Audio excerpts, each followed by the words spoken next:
Welcome to the GunChannels.com lobby chat.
Lippy.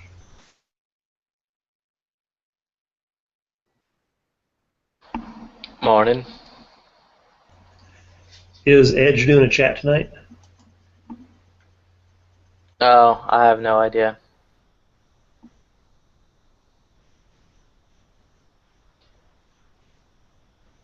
I just got back from the Captain America movie.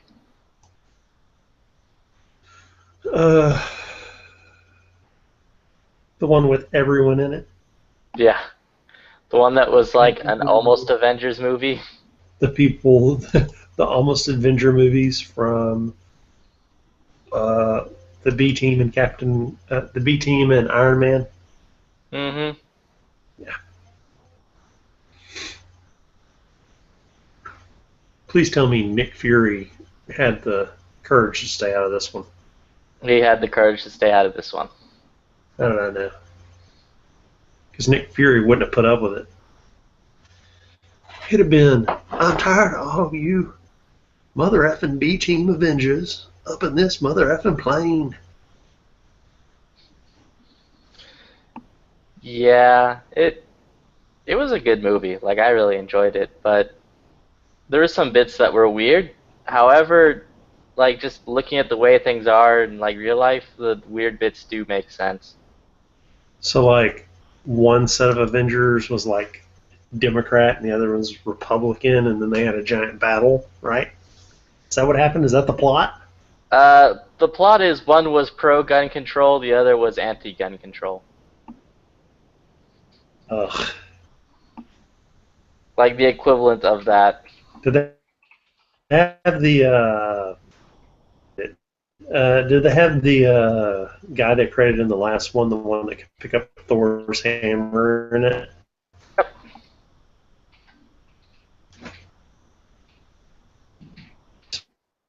Was he in it? Yep. Yeah, he was in it. You're breaking up. Are you saying yes? Yes. Everyone's time. It's a joke.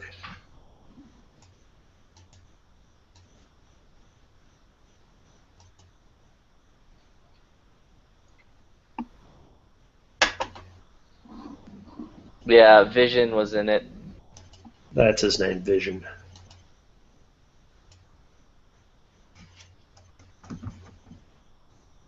I mean, all the Avengers were there other than Hulk and Thor.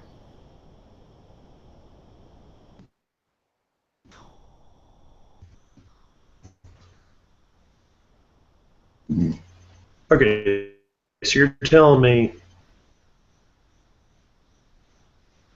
all of them were there minus Hulk and Thor, and I don't know, it's ridiculous. And extras came in, add-ons, right? Who? So you're talking about like 10 on 10, 20 Avengers versioning each other. Yeah, plus 3 new ones. How is it Scarlet Witch and Black Widow are never just completely stepped on and annihilated in these shows? I mean, Because Scarlet Witch is one of the most powerful ones there. Scarlet Witch is the bitch who can control things with her brain. okay, well, what about old, well, a lot of force when 10 on 10 are fighting? There's so much power flying around. It should kill any people who are not in armor or who are mortal. It should waste them pretty quick. I mean, they all pretty much wear armor at this point. Okay. And I will say that Spider-Man is probably like this Spider-Man is absolutely the best Spider-Man I have seen like ever. Kid who Like, played oh what? Spider-Man on the other movies. Kid who played No, Spider-Man this on is the a new other guy. movie. No, this is a new guy, and he's like, Yeah. he fucking. The second he walks on screen and you see his face, it's like, holy shit, there's Peter Parker.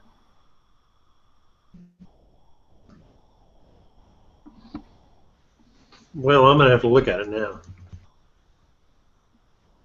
Yeah, however, like some of the casting bits were off. It was kind of weird. Like they casted like you know how Aunt May is typically like an older lady, like an old lady. Yeah. Yeah, Aunt May's like attractive. Like she's rather fuckable in this movie, and it's weird. It isn't Sally Field, is it? Let me look up see who Aunt May or who played Aunt May in this, Tell but me you don't find Sally Field attractive at this point.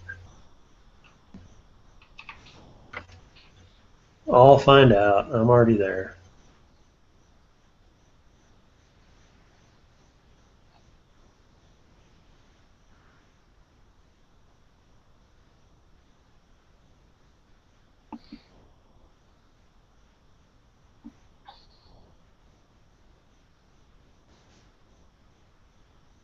Marisa Tomei.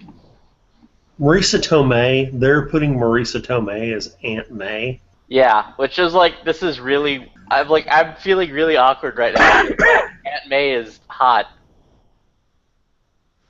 Okay, old, but super fuckable. um, yeah, Marisa Tomei is a pretty hot chick. She has been in a lot of things over the years where she has played just the hot chick. Yeah. Plus, I really wish for like what's his name? King T'Chaka. I really, really wish they casted what's his face? James Earl Jones. James Earl Jones should have been King T'Chaka.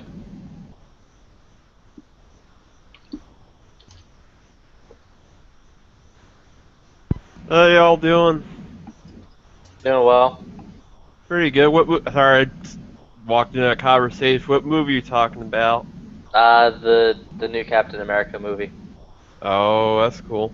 Hey, Silver Bull, how old are you? I'm 31, turning 32 this year.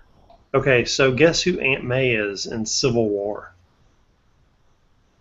I've heard a lot of the Civil War movie on Facebook. I don't keep up with pop media, man. I've been in movies Okay, a lot. hold on. So Aunt May in Civil War, Peter Parker's aunt is Marissa Tomei.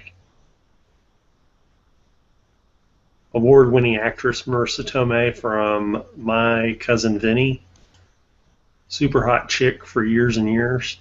Okay, okay. I mean, she is older. She's like 50 now, but still. She's way too attractive to be Aunt May. I mean, at least in the other ones, they put her in as, like Sally Field, who's in her 60s and 70s. Like they understood Aunt May was old. They're putting a 50-year-old MILF into the role. Who filmed it for that role in the Spider-Man movies? For the first one, for Peter Parker's aunt. The current Spider-Man movies, the ones that they've had Spider-Man 1 and 2 for, has been Sally Field. Oh, okay. And Sally Field was the teenage chick in Gidget from 1955. Okay. So she was like 15 when she was first in TV. Like she was in like original black and white stuff.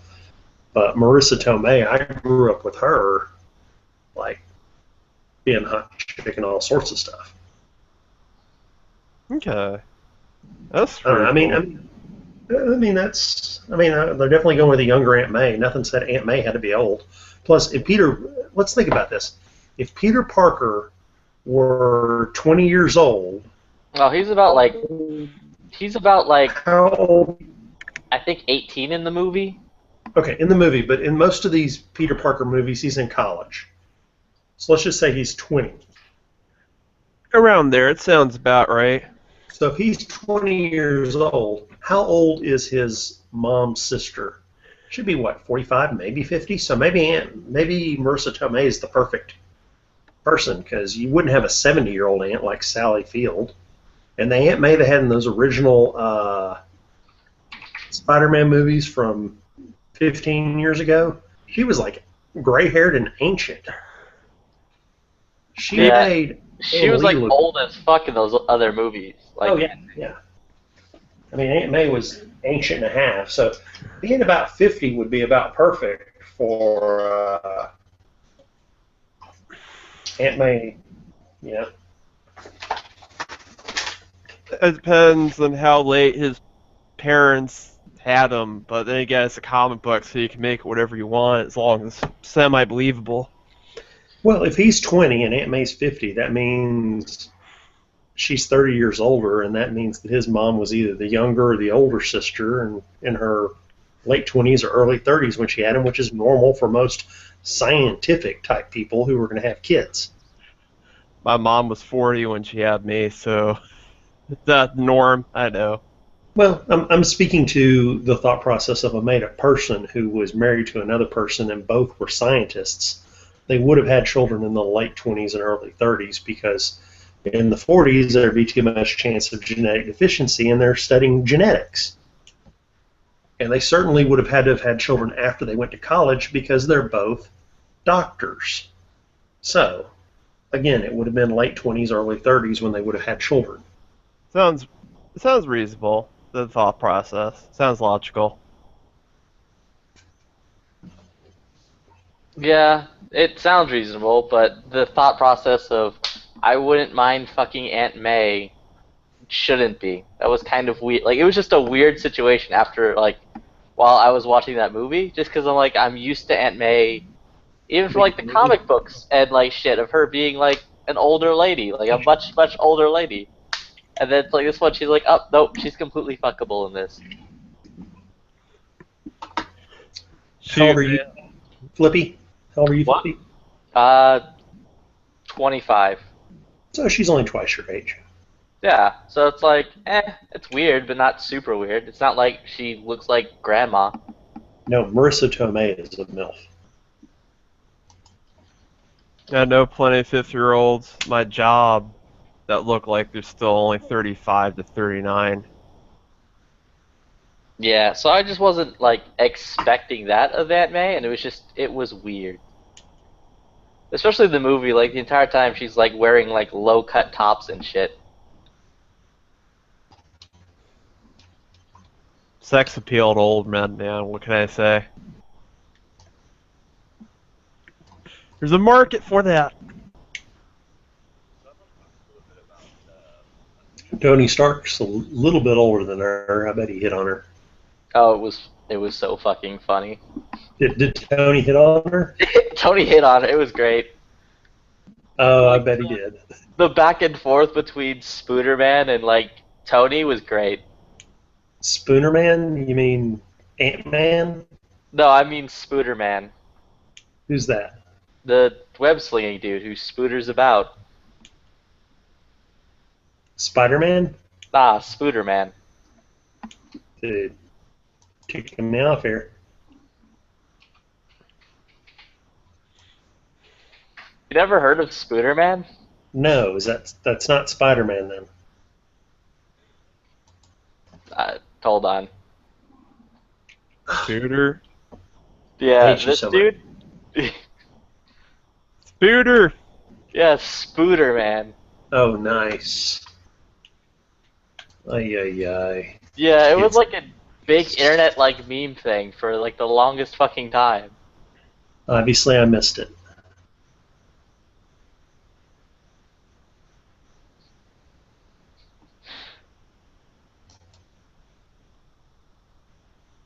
Yeah. Yeah, now I'm just looking through like old Spooderman memes.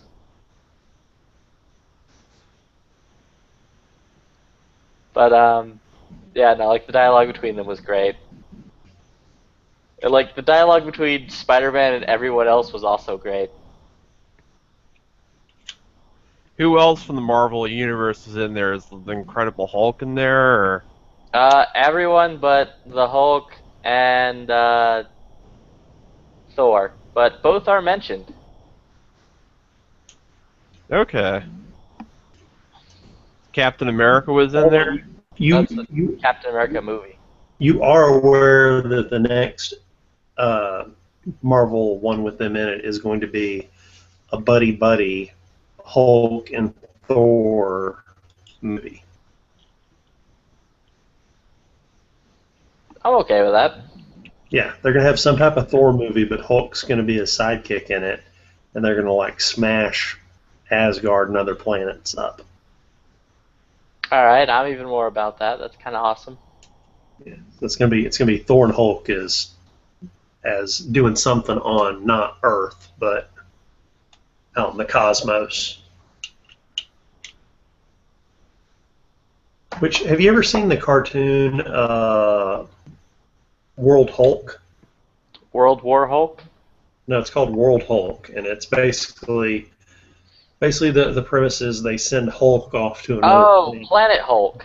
Planet Hulk. I'm sorry, World Yeah, Hulk. that's it. World Yeah. War Hulk is after Planet Hulk. It's a cartoon called Planet Hulk, and there's like this big-nosed guy who's an Asgardian.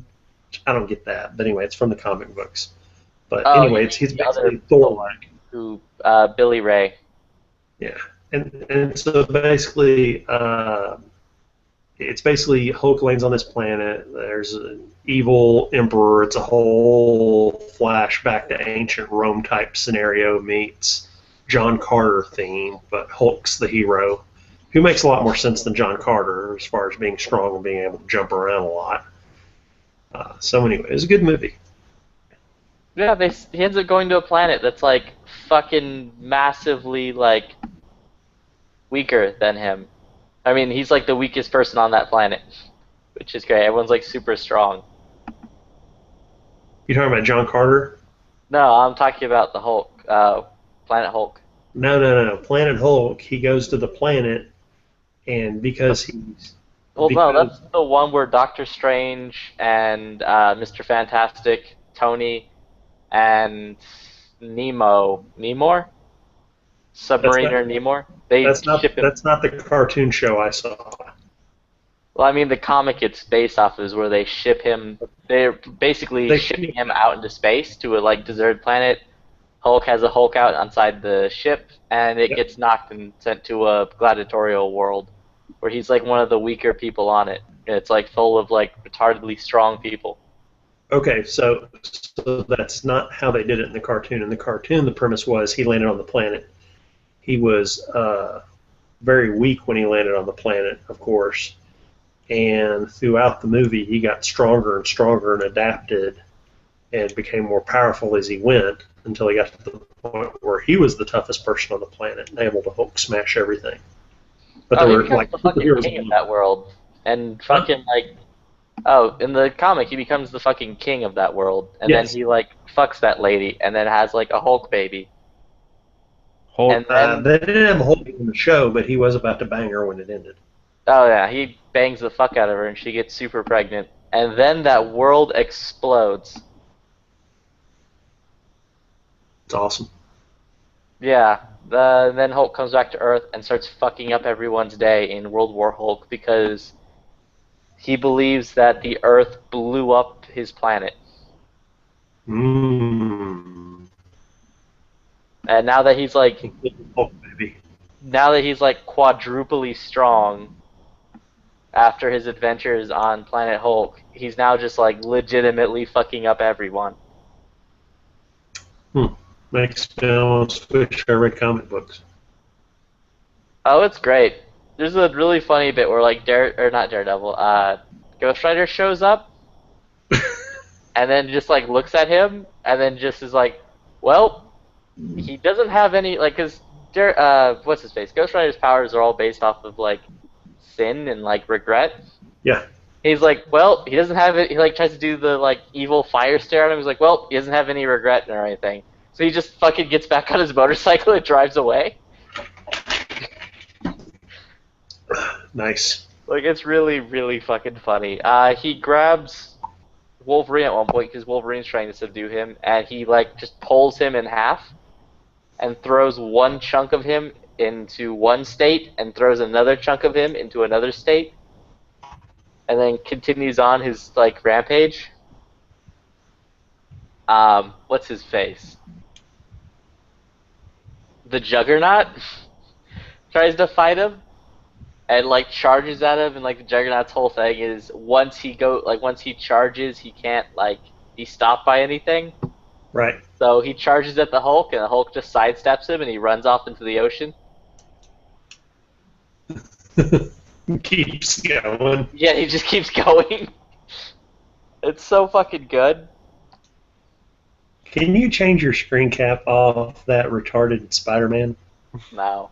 It's too funny. I'm trying to figure out how many browser tabs you have open. I see at least 20. I don't see any porn right off the bat on mine, so this is how many browser tabs, and then like I have even more that are like hidden away. Jesus, dude. Dude, I cannot. Okay, so my biggest problem I have is we have very limited computers at work, and I go over and my boss is on her computer, and I look, and she's got 20 browser tabs open, like of all sorts of things. And I'm just like, why do you have so much open? What's the point of this? What do I want to do? Do something and then close it. Yeah, man, you're killing your RAM. I have 64 gigs of RAM. Fuck, dude, you rock. I have 64 gigs of high-speed RAM. I hate you. I don't even know. I want your computer. Yeah, I'm make probably it, close to that. I man. think I'm using about half of it, What? like about half of the RAM. I believe if as many browser tabs you had open that screen capture. I have 8, man. Forget you. Oh, I have Well, like I want to spend the money for how many fucking windows do I have up? I have 5 browsers open right now with at least 50 tabs in each one. I also have Dude. Skype running and like a few other things. Dude, you're crazy. You got an SSD, solid state drive? I have 4. 4, man. I need to get at least one solid state drive, dude. Dude, man. That's a kick-ass computer. That must have been a couple $1,000 right there, man. Over Phew. Yeah. Oh, I'm sorry. Back at top. I like the Hulk '70s TV show. They used to re-show on the Sci-Fi Channel years ago. I think that's right when I saw it. I don't know if you Yeah. guys. I'm excited for the new Spooderman movies because like they fucking nailed that character. Like it was perfect.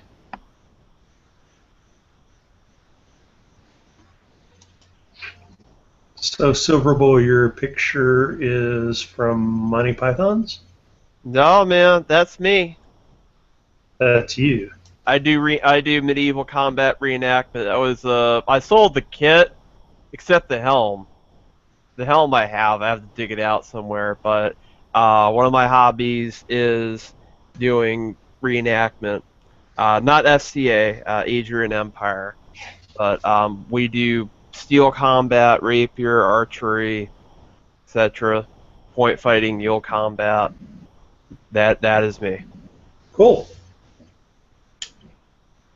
I used to Yeah. play airsoft.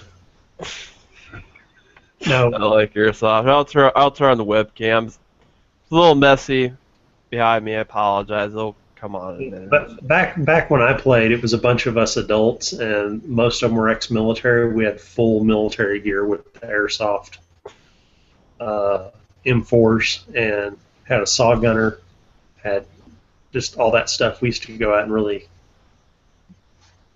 pistols, romped everything, and we'd go to those competitions where it was like 200 people show up to the competition down at Fort Hood or one of the military bases, and you'd fight in their facilities. It's awesome.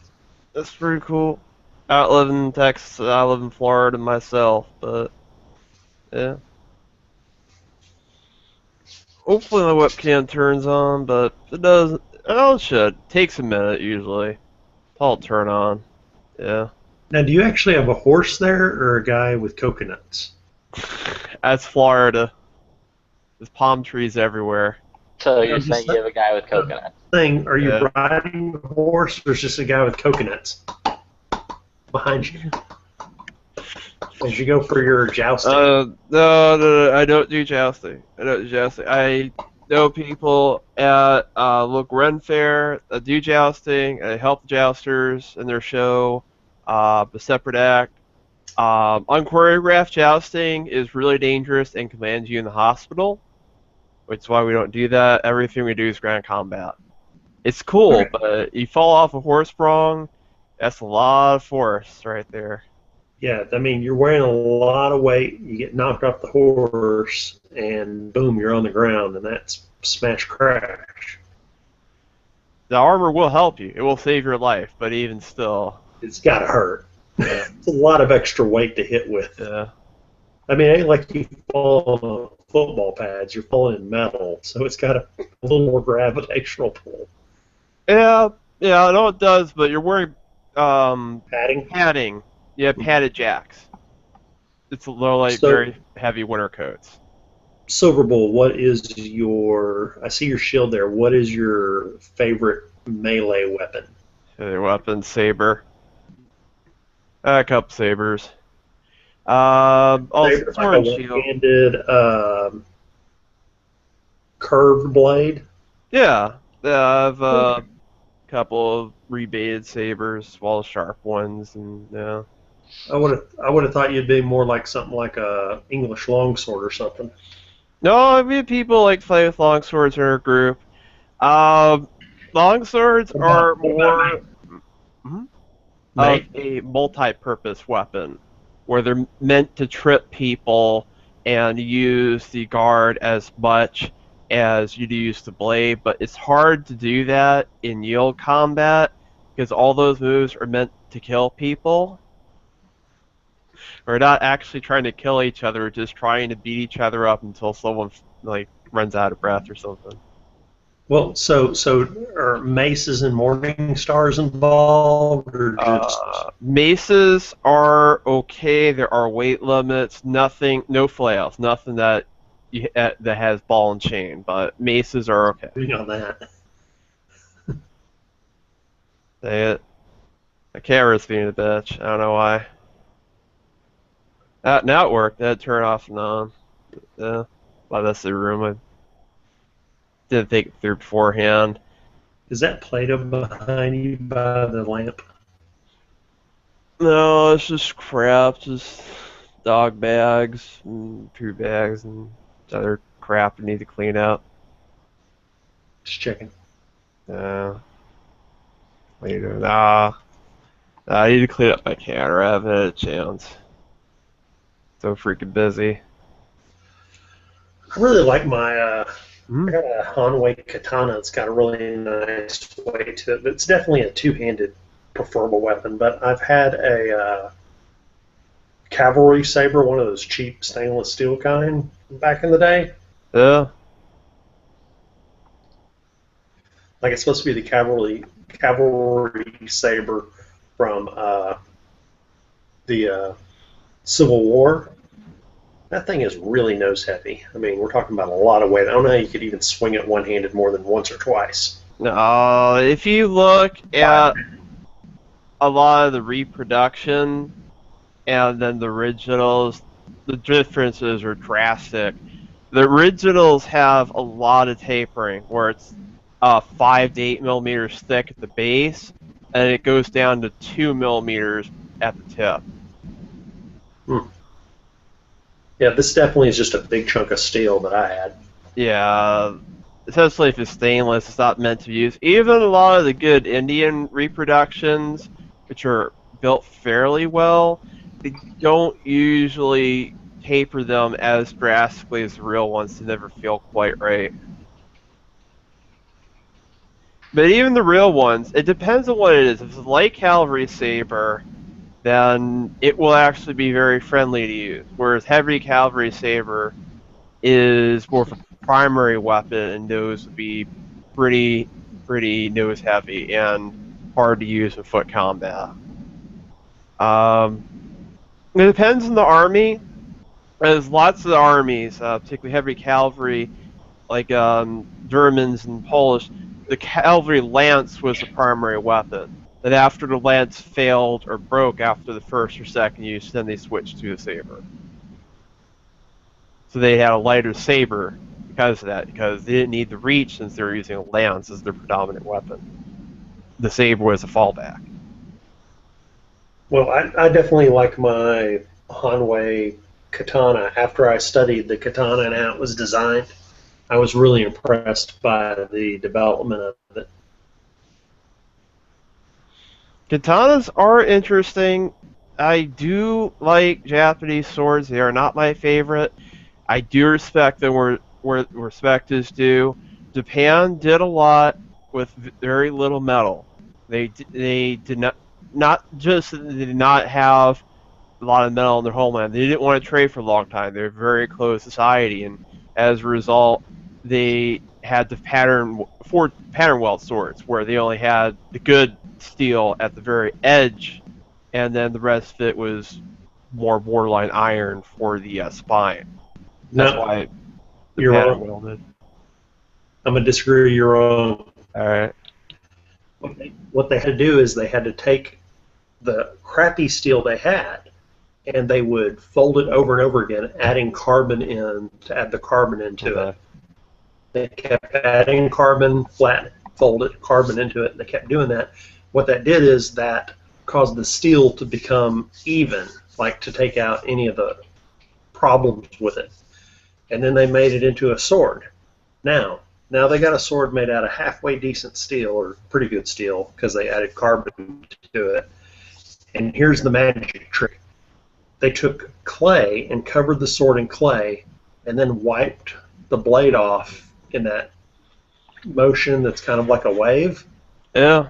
Took the mud off the edge of the blade, heated it up, and then they quenched it in water, and that caused the edge to be 60 hardness and the entire backside of the blade to be 40 hardness. And the 40 hardness is malleable and can absorb shock and vibrate, and the edge is extremely hard steel. So if they had all been 60 hardness, they would have shattered on the first hit. The point was to make it dual edge steel, where it was 60 and 40 hardness. Differential hardening. Differential hardening. Some Western swords differential hardening also, but you typically see mono heat treat. There's advantages, disadvantages to both. And it depends on the katana. Some katanas, especially ones that are made for cutting mats, if you start the angle of your cut wrong, you can mess up your blade. So sometimes they'd be a little less forgiving. Do you know what they did before they cut the mats? Usually they soak them, I think. No. Before they started cutting the mats, before they used mats, what did they use? Bamboo? I'm not sure. People's legs. Limbs. They actually took executed convicts, took their legs off, went in front of the emperor with their finest swords, and sliced through the leg to show the quality of the blade. And then that became a little, how do I say, unpopular after a while, and they started using the rattan mats that were wet. Yeah. But they originally used basically people to cut through to show the quality of the steel. No. They're good. They're not the only country to pattern welded. The Middle East is very famous for pattern welding steel. I don't know if the Indian or Persian swords were differentially hardened originally, but they have some very vicious cutting swords as well. Nathan, I think you muted yourself, just FYI. Talking to myself, sorry. There was always talk about the Arabian swords in the Crusade being Damascus or something, and I never could figure out why that was so much better. It's some form of pattern welding. The exact method is lost for the time, but it's some sort of method of pattern welding. Do you just think the English swords are so crappy that the Damascus stuff we make today we just don't consider that great compared to monosteel. No, this the meth is lost. Mono steel's gotten so good today, there isn't a need for pattern welding in most cases. Pattern welding was started because it was hard to get good consistency of steel from one solid type. And that's why they were mixing types of steel. But now that we have steel of such great quantity today, it's not as necessary. How is it that we can't find a Damascus? Do we have Damascus blades from back then? There probably are. How can metallurgists not figure out the components and the consistencies of that? I mean, with our technology today, you think we'd be able to figure out something like that? We can figure out every other type of steel that's been made for swords. You can look on eBay and other auction sites. There are lots of weapons left from the 16th, 17th, 18th century. They're getting up there in price, looking $3,000 to $5,000, sometimes more, but they still exist. I think whatever kill and melting technique and stuff could be reproduced by an intelligent metallurgist these days. If they had the original sword to look at and to analyze, they could figure out, okay, how do I make this sword again from 1,000 years ago? 1,000? No, you're talking 500 years at the most. You would need to go back. Actually, not even 300. No, 400, 7th century.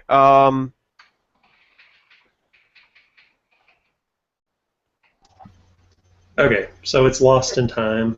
It's probably not that awesome anyway.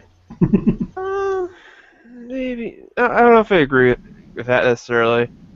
I'm saying maybe it's not worth figuring out. Maybe we have better now.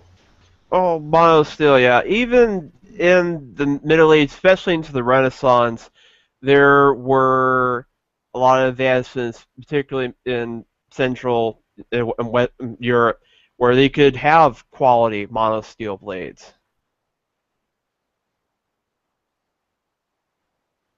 I still think an English longsword, if you did differential hardening on it, would be more awesome. There have been reproductions of Western swords that have had differential hardening. I'm fine with mono. Even though the edges aren't as hard, they tend to be more forgiving of abuse, which is nice. And all it's a little soft. It's not hard to sharpen them. It is definitely hard to sharpen the harder steels. Yeah. You can't get as fine of an edge on a softer blade, but they're easier and upkeep. Trying to find here. Actually, this is a good page here. As far as Middle Eastern, this is from Sword History. They have a Turkish Yakatan, which is reverse curved. No, they just don't have a guard. Sometimes they're reverse curved.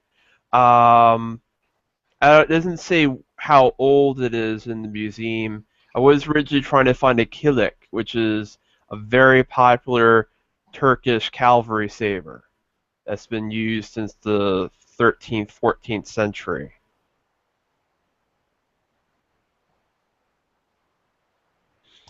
Yeah, I'm not impressed. Look at it. It's good for what it was used for at the time, but I think it's been surpassed since. All you can say about all swords. Pretty much. Yeah.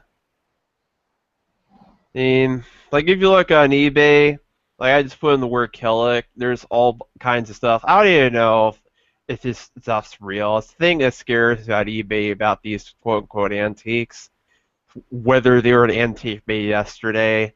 Like, how do you verify this stuff, man? I don't even know. Carbon dating. Yeah. Oh, I'll just put it in my carbon infuser DNA tester atomizer. Well, found some pretty good stuff. Hey, Silverbolt, do you own guns? This is more along with what I was thinking. This is from Flea Bay. That's a Killick. They're very heavily curved, as you can see. I don't know how old it is. That says it doesn't say. It looks like The 17.3. handle's nice and broken though. It's always a Oh yeah. broken handle, right? Yeah.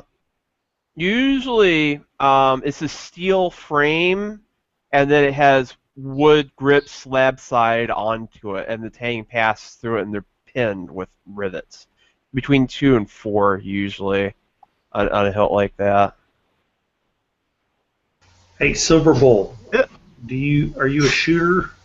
Oh yeah, man. I came out in here today because I'm still debating what AK I eventually want to get, but G-Webs isn't here, but that's cool. You know. Actually, you know what? Got a toy to show you here. This is a Star Model B. Go ahead and show it is unloaded first. I replaced the extractor on it with one from a regular Model B because it had extraction issues where it had multiple failures to extract, and I put a CZ75 extra power extractor spring on there. I haven't fired it, but I have bought snap caps, and the first couple of times it was rough, but now Is that a CZ? Nah, this is a Star Model B. They don't exist Star anymore. Model. Yeah, Super to be specific. If there is a Model B, this was the final version, the Super B.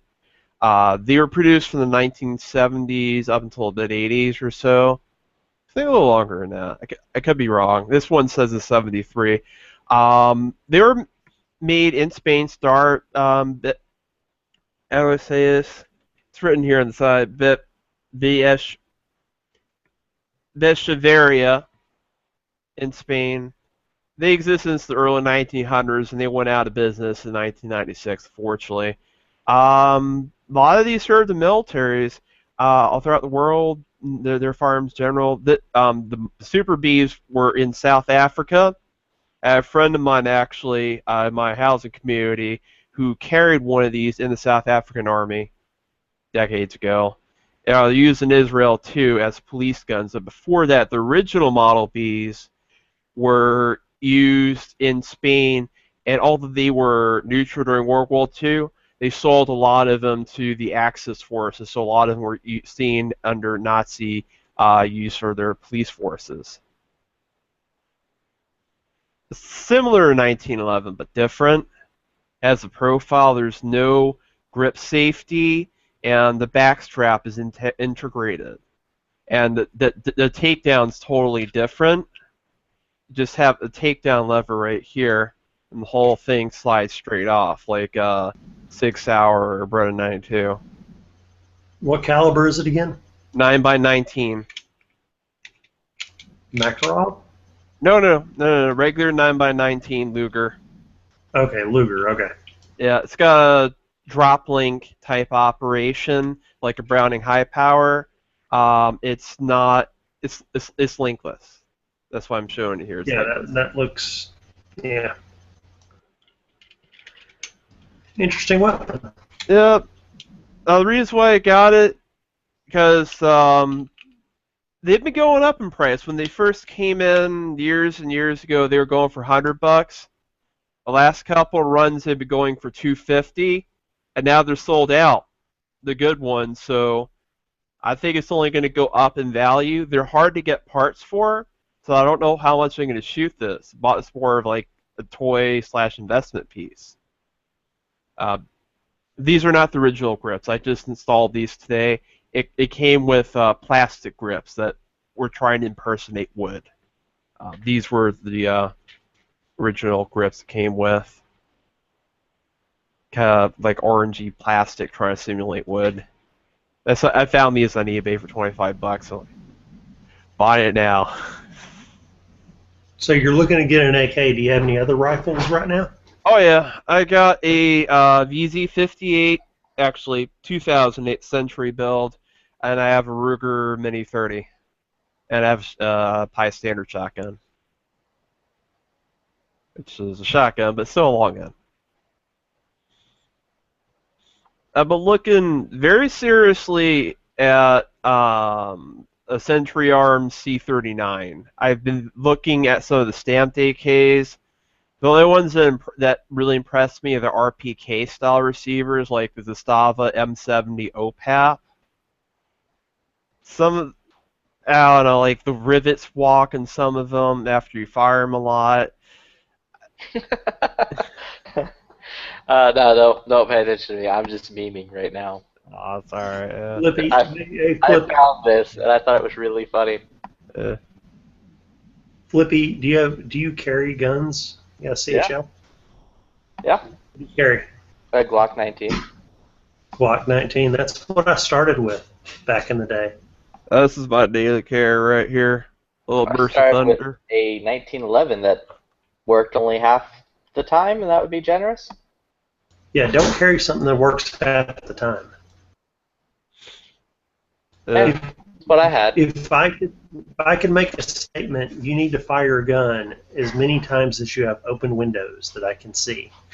Make sure it fires at least that many times. That's a good point. I've been trying to work through the Spursa. It's been pretty good. I had some minor feeding issues with it. I think it's because there's some crap on the feed ramp. But other than that, I haven't had that many problems. Wait. Silver Bolt. Mm-hmm. So, take it apart. And do you own a Dremel? Yeah, I do. Okay, so get the Dremel with the cotton buffer wheel that spins, get Yeah. the stuff on it, and polish the feed ramps. Yeah, you're right. Polish the feed ramps. I do it to all my Kimbers when I get them, and most of my other guns. The Glocks I don't bother with, but most of the other guns I just polish that feed ramp. Never have a feeding issue after that. Yeah, I should. I pocket carry it. I made this holster for it. I think it's just lit and other crap getting in there, and that's what's doing it. So I try to, like, every few days just break it down and just brush it out. But you're ridiculous.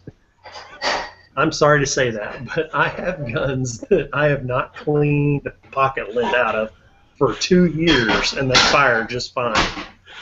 If the feed ramp, if it's oiled well with the right oil, and the feed ramp is smooth, and you fired it and it doesn't jam, pocket lint can't stop it. All right, you're probably right. I get anal about cleaning. Like, Cleaning every place is ridiculous. Just polish the feed ramps, shoot the snot out of it, get those pieces sliding together just right. Yeah, yeah, you're right, man.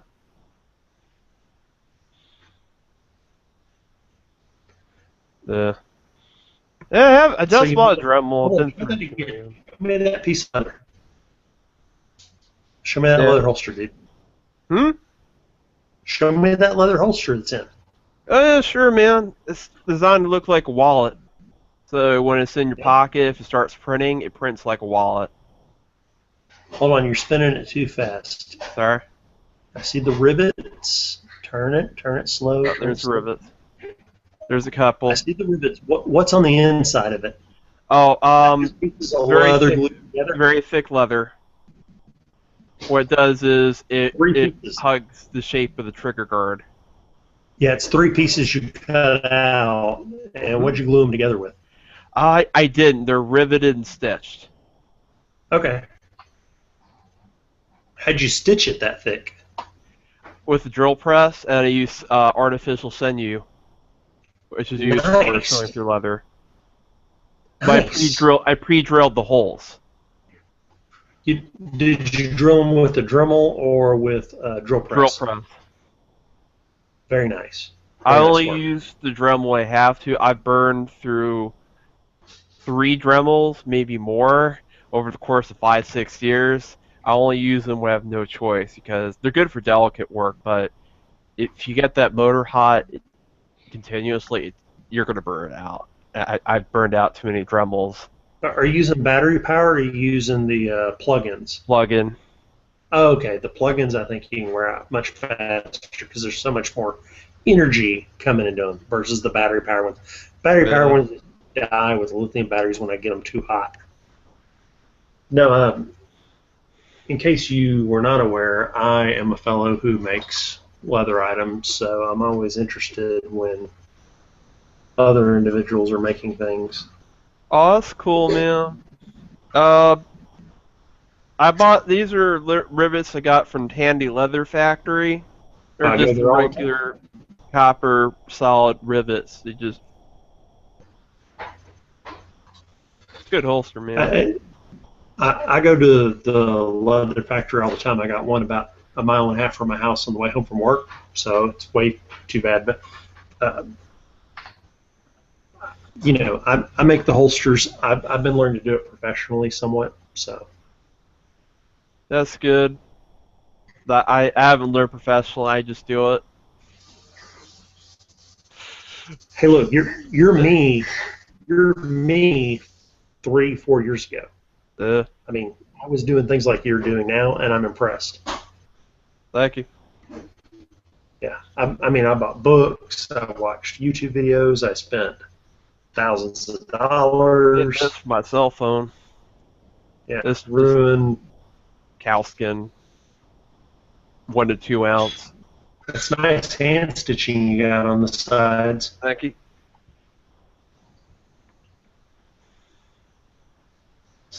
But yeah, I mean, I basically went in whole hog and learned everything I could and bought expensive stuff. So, it matters on how far you want to take it. Some people are like, why don't you go Kydex? And I'm like, well, that's not what I do. I like leather. I like working with leather. So, you know what your next step is, Silver Bull? You need Oh, to keep on doing leather. Keep on working with leather. Let's start going into hand lacing it. You can use power drills. You can use punches. You hand lace the stuff together. But really find leather that you like and start dyeing it. Start changing the color of it. Play with that. That's awesome. oh no, I know how to dye. Those I dye myself. Those I dyed. I've been dyeing leather for years. All right. I just do the holsters. I usually don't make holsters. That's the thing I've really had a lot of experience with. But most of the leather I've done, I dye. I don't buy pre-dyed leather. I have lots of leather in my garage, 1 to 2 ounce, 10 to 12, and 13 to 14 ounce. So are you making like stuff for the Renaissance type thing for the medieval Yeah. stuff? Or you doing stuff? Yeah, that's why most of it's so thick. Yeah, that's exactly what I was using it for. The last really big piece I did, I made a leather-backed brigandine. It's steel plates behind it, but it's predominantly 10 to 12 ounce leather that's all riveted to. I dye it all oxblood. Oh yeah, buddy. I love the ox blood. Oh. Yeah. Here's how much I love it. There you go. Booyah. I not running in the garage to get mine, but yeah, it's that and the brown and the blacks are probably the best colors to use. Well, I'm an Aggie and I love maroons, so ox blood is the coolest color for me. Yeah. Yeah, dying's I cleaned mahogany, but it wasn't maroon enough. The ox blood is perfect. yeah. Depends what you're doing. That cell phone holster that's dyed in oxblood. The gun holster's not. It's meant to be black, so that way it doesn't stand out. That's why I did it that color. Yeah. I feel bad. B, what do you want to talk about? Oh, Night Strike's here. Hello. How's it going? Hola, ¿cómo estás? You're talking leather. What? Your mother was a hamster and your father smelt of elderberries? Do not make me taunt you a second. No, it's go away or I shall taunt you a second time. Oh my I god. told you we already got one. Your mother smells of elderberry. That movie was hilarious. All the Python skits are. Especially the one where that guy goes, he's walking and he's backpacking through the countryside, and then he comes to Russia, and they arrest him, and they try to go and execute them with SKSs, but they're looking through the wrong hole. It's like you missed. How could you miss? He's only that far away. I remember that skit. That's pretty funny. They did it like 3 or 4 times. And then, the commander comes in and says, we're looking through this hole, but they're not getting anything. Do you have any ideas? And then the guy's like, well, that's your problem. You got to aim through this one, otherwise you're not going to hit anything. It's like if they're trying to execute them, don't give them pointers on aiming.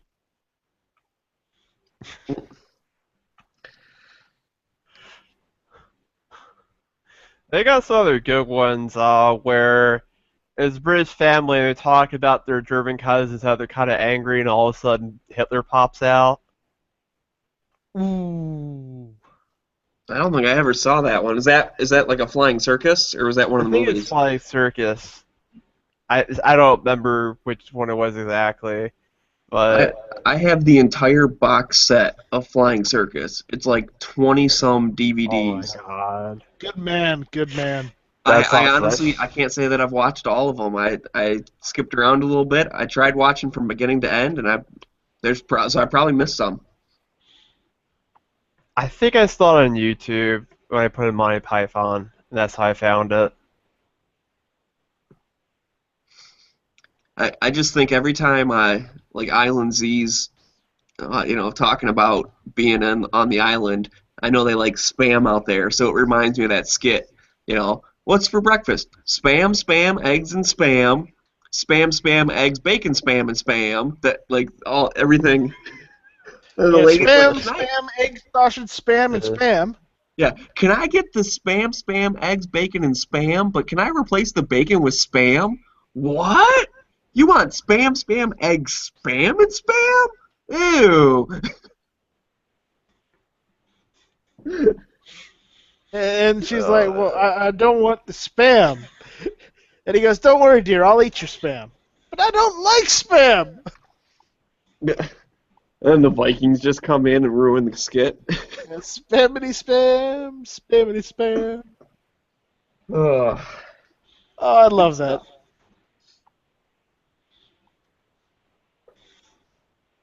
That and the dead parrot, Eric. The dead parrot. He's just resting.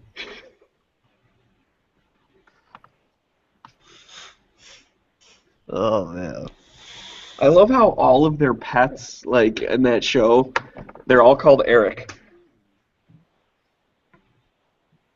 I don't know if you ever picked up on that, but every time they're talking about a pet, its name is Eric. Yep. Great Never show. noticed that in the Monty Python skits. It's pretty interesting.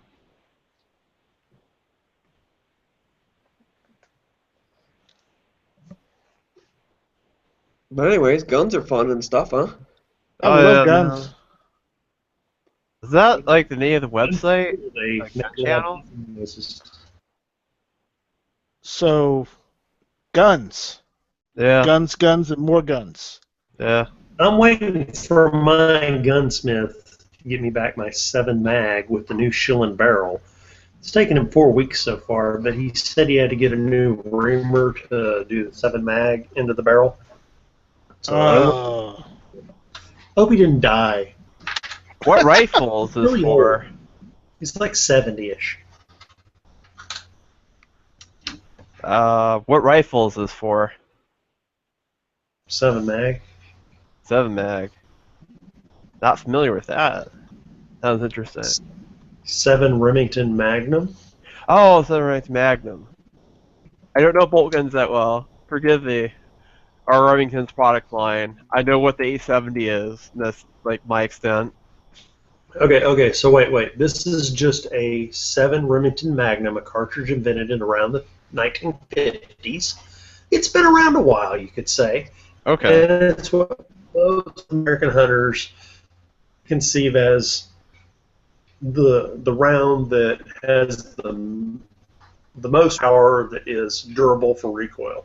Anything beyond that gets a little out of the normal shooter's range. So when you're looking at guns, let's say at Academy, you can see 243, 30-06, and 7 mag is on the upper end. In the same chambering and the same rifles. Not the same chambering, but you know what I mean. Okay. Same has 4 rounds that'll go into it, and one's the 7 mag, and that's considered the whoop-ass one. Not that I consider it very strong. But Shoot, the only rifle caliber I already have is 7.62 by 39. It's intermediate. that's AK round. That's something. No, nobody's got a 7 mag machine gun. Trust me, that's a little more powerful than what you can shoulder. You know, even the 23-pound M60 fires 30-06, or no, 308. 308. But I could make a 7 mag machine gun. Well, I mean, it's possible, but it's just overkill for what It would be impractical, probably. very impractical. 12 pounds at least. Oh no, more than that if it's a machine gun. Machine gun would be like at least what, 20 pounds? Yeah, it'd have to be Because the it'd have to be probably, depending on the design, it'd have to be crew served, because it'd have to be mounted on a bipod. Hello? heavier duty than the M60 from the recoil from it.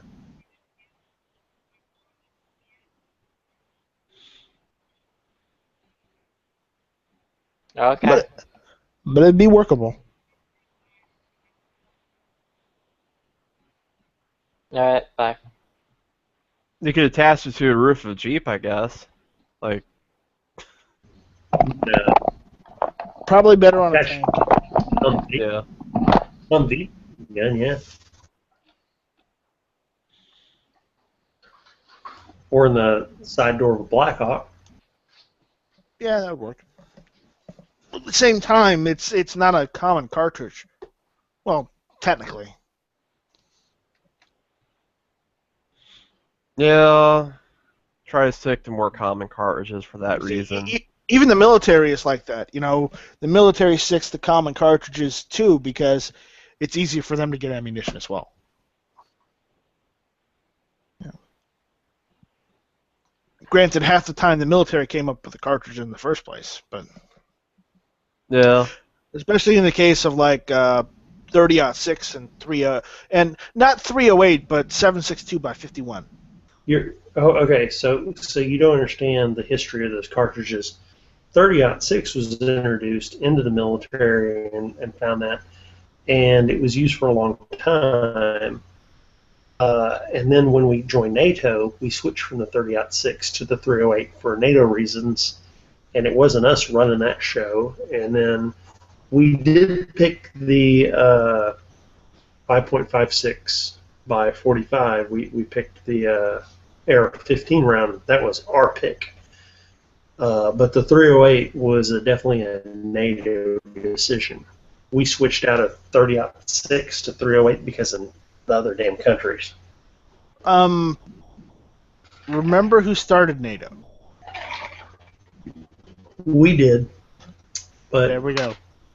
we switched off 30-06 because somehow we got outvoted or something, some BS. It's always some BS thing that happens with the discussions. Well, here's the funny thing about 30-06 and 308. Ballistically, the actual bullet from the 308 and 30-06 are identical. They are. So, it's. I look at it, we went from a longer cartridge to a shorter cartridge, but we're using the same damn bullet. So it doesn't really matter. What it is they basically looked at it and said, the 308 cartridge is neck down more and will function better out of a fully automatic machine gun than the 30-06 will. Let's switch to the 308. We're going to take off 100 feet per second, but the function will work better in fully automatic machine guns. And they said, okay. But there's also the point that you can actually use 308 in 30-06 if you have one of those chamber inserts. Oh, that's a waste of time, but okay. It is a waste of time, but I've seen people do it, and it's only in the case that 30-06 is in shortage. There's only two choices. I got a 308 rifle that doesn't have enough ass on it for me, then I'm going to switch up to a 30-06. You're retarded. You go 300 Win Mag. If your 308 don't got enough ass, you go 300 Win Mag. Nathan is an ass man. Look, What, you didn't know this? let me give you a comparison. So you're looking at who's Hermione? Emma Watson. You're like, Emma Watson, not enough on the backside. So I'm going to switch up to, let's say, Natalie Portman. Not a real big difference. And then you go, I really want some nice on the back end. Let's go Kim Kardashian. That's your 300 Win Mag. That's a little overkill. That might be a 300 ROM. It might be. With a little Kanye primer. Sorry. While we're on the discussion of this, has anyone here ever hunted with 7.62x39 or intermediate cards? Because that's my plan, is to hunt medium-sized deer sometime this year with a mini 30 with a 5-round mag. Perfect. Yeah. Are you in California? Florida? No, give him any crap. He's hunting deer with. All right. As long as he's using that round with a hollow point, that is a perfect round. It's going to hit like a 30-30. Does it have to be hollow point, not FMJ? FMJ will function for that. You could hit him with an FMJ. It depends on your state's hunting laws for that. Well, on the flip side, why would you want to shoot an FMJ when you have the option of shooting a hollow point for a few cents more, like a Tula hollow point or a Tula lead nose? Why would you want to shoot them with a solid? It's a good point. I don't Well, want to run steel case through the Mini 30 though. But only for a few rounds to be okay, but it could damage the extractor in time.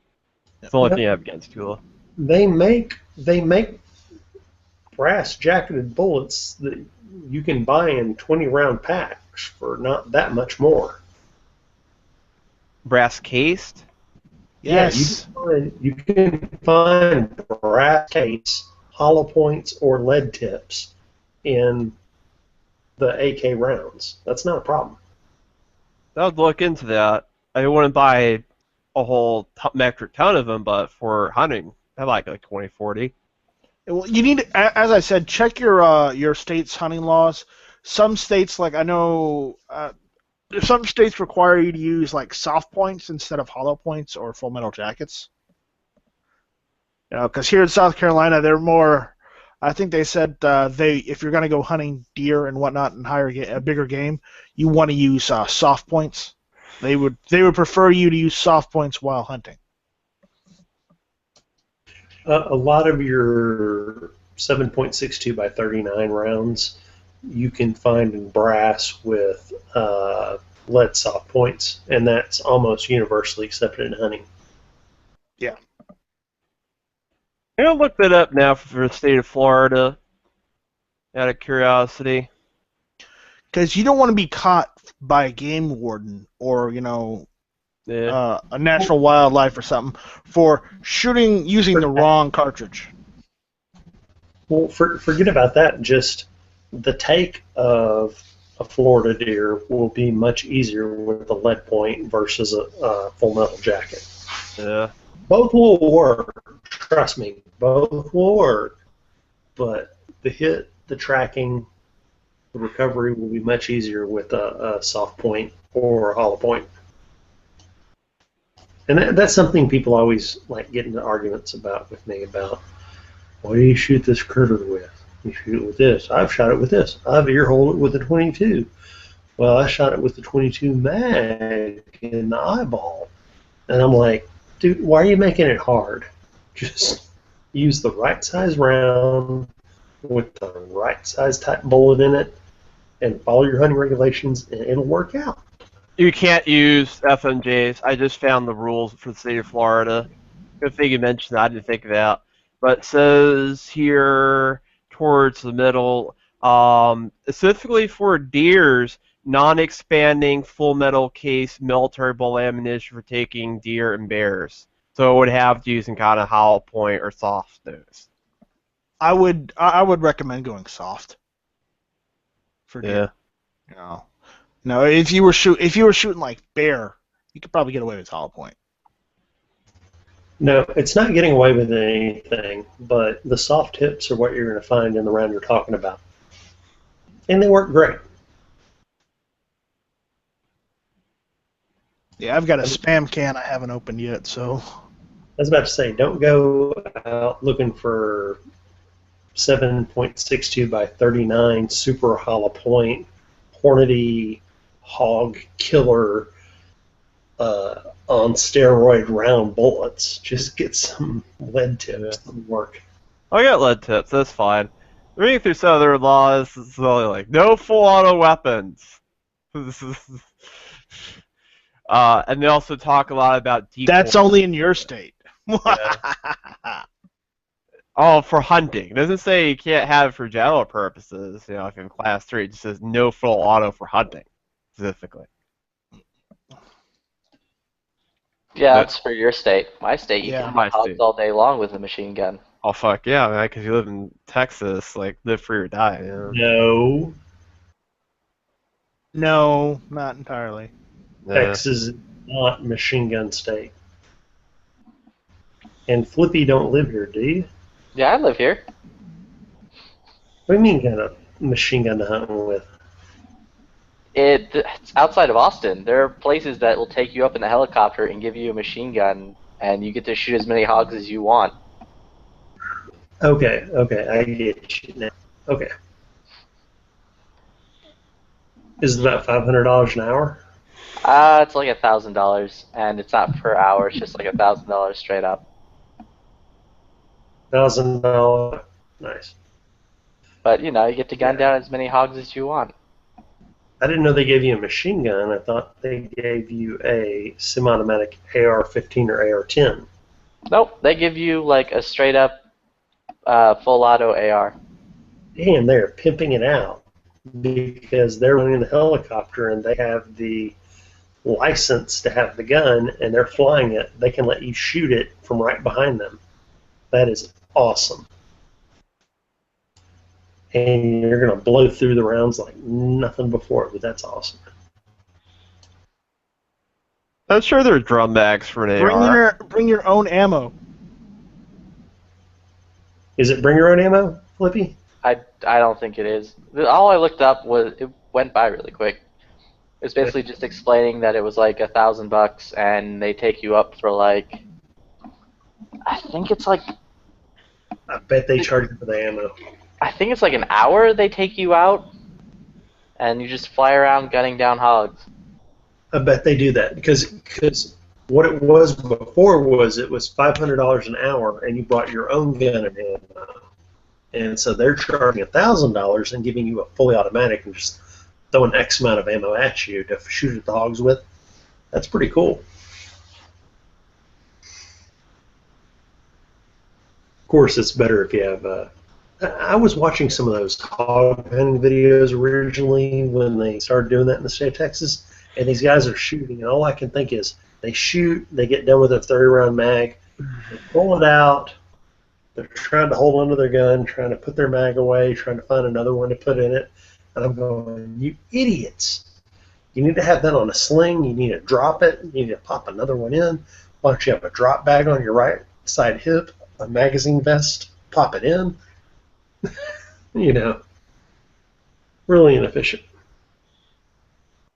So there are no magazine restrictions for hunting in the state of Texas. Not that I know of. For hogs, anyways, it's not considered actual hunting because you're just removing a pest. Yeah. Hogs, Like you don't need a hunting hogs license to kill hogs. There's no rule. I can hunt hogs at night with a 100-round drum mag with night vision capabilities. I can shoot all the hogs I want. Nobody cares. I don't know how Florida feels about hogs. We have a huge hog problem here, from my understanding, as well in certain parts. It's because of the amount of Everglades you have and how the hogs have been crossbred to live there. They're just outrageously, in Texas and in Florida, we're the two main states where they're just going nuts. I think just about anywhere that you have wild hogs, the regulations are very loose on hunting them, because nobody likes hogs. I mean, even in Michigan, we have they just changed it this year. They extended the season. You do have to have like a hunting license, but you can have any type of hunting license, and that allows you to hunt hogs. There's no limit, and there's certain times of the year you can hunt them at night and certain times you can't. But they just changed it to actually extend that.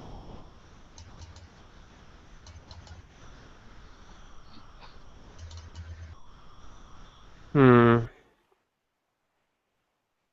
let's try to figure out the state of Florida if that 5-round magazine limit applies to hogs or not, because I know for deer hunting you have to abide by that stupid 5-round magazine limit. He wants to initiate smart technology. He wants to have it advanced by, I don't know, somebody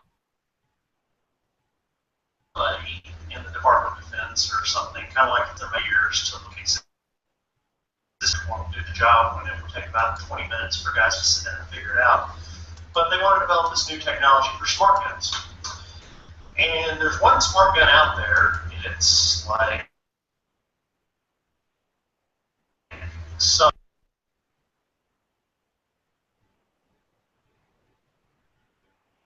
Who's watching a video? Your own video.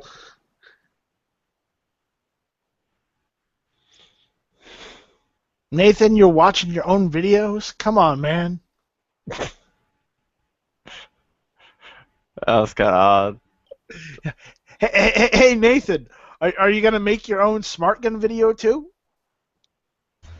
I'm sorry, I forgot to hit mute before I started reviewing video footage. While I wore a headset. I was still listening to you guys, and I'm like, why are they so damn quiet? And then I'm like, oh crap, I didn't hit mute first. Well, we're just giving you shit to give you shit. We're not being serious, all right? Hey, Night Strike, look, I'm the one who stepped on my own dick here. It's fair you kicked me in the ball. Well, just insert the teddy bear joke here. Oh, Jesus.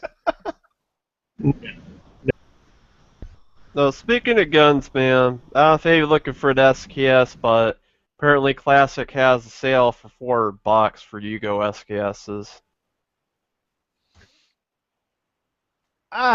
Please, if you're going to invest, hold on. If you're going to invest, go for the AK, not the SKS. I agree. SKS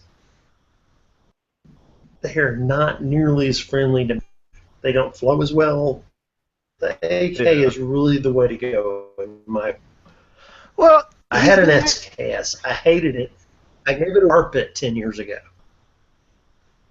You know, I like my SKS, but mine's a Milsurp, and it has its own problems, but I like it because it's mine. But the only issue is classic. They don't say whether it's it's the M59 what is it, 66 Yugos, or if it's just the regular Yugos. I'm not sure which, but one of them doesn't have the chrome line barrels, which one of them does. I think it's the M50, just the regular M59s are chrome lined, and the regular ones with the grenade launchers aren't. I'm not sure. Don't quote me on that. But I remember hearing that there are two different versions of the Yugos that have chrome line barrels and don't. Even if it's not chrome line, you just clean it. It doesn't bother me. I don't have any chrome line barrels, but some people it's a big deal, so I understand. Yeah, that's the only reason why I make the the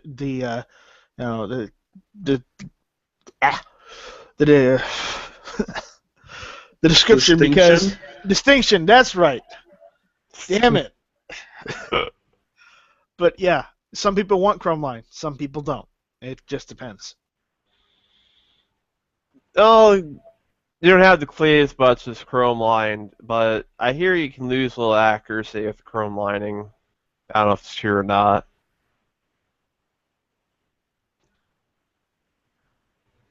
But I know a lot of the Yugo, now Serbian rifles were not chrome lined.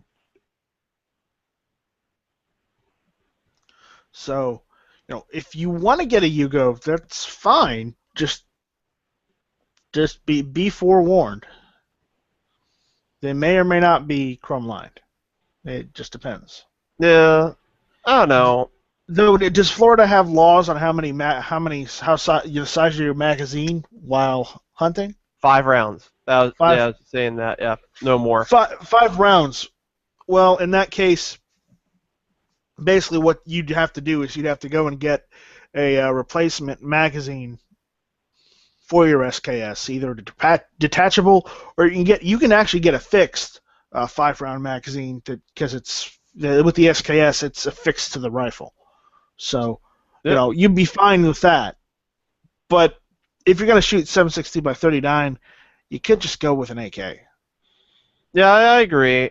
I just mentioned it because of the price, and some people like collector's pieces, and that's a popular collector's piece, and they're practically unissued condition, a lot of these M59, M66s. So they say it's an unissued condition, but let me put it this way. You're probably going to get it. It's probably going to be soaked in packing grease. Oh, yeah. So you're going to have to get all that cosmoline off it that's been on it for the last, 30 years. Probably more. I'm being generous. But once you get it out, though, it's like brand new. At least that's what I'm told out. Yeah. Well, yeah. There'll be a lot of cosmoline, and that'll be your job to get it off. Oh, that's cool, actually. Speak about rifle. I do want to get an AK, but I'm pretty happy with my VZ58. Wait. Getting the cosmoline off, I've talked to a buddy of mine who is really old and from Vietnam era, and he was talking about getting the cosmoline off, and he just simply got super hot water in a bathtub, dropped that crap in, scraped it off, and then immediately re-oiled it. So cosmoline is weird for most people because it's gunk, but if you superheat it, take a toothbrush and wash it off with gloves and stuff, super hot bathtub, you can get all the cosmoline off and then retreat all the things. But you got to be, you work with metal, right? Silver Bull? Yeah, I've Yeah, made lots of parts out of metal. I have shears and a whole bunch of other stuff. So think about like trying to get syrup out of your damn gun. Got to heat it, get it out. Yeah, I'd done it once. This star, I don't know if it was Cosmoline, but it was caked in grease. I just wiped it down. It's not a big deal. May have been Cosmoline. I'm not sure what it was, but it was definitely caked in grease. It's caked in grease, but that was not Cosmoline. Cosmoline is like maple syrup in a cold winter. Ooh, yeah. Basically, it's what Bob's ex-wife extrudes. Nice. Okay. And if, Name drop. Bob, if you're listening, I'm sorry. I just figured I'd throw that out there for you. Oh, that Bob. Bob right now is saying, I'm warming up the generator to get my wife's heater going so I can make love to her. But he's divorced, so that doesn't really work.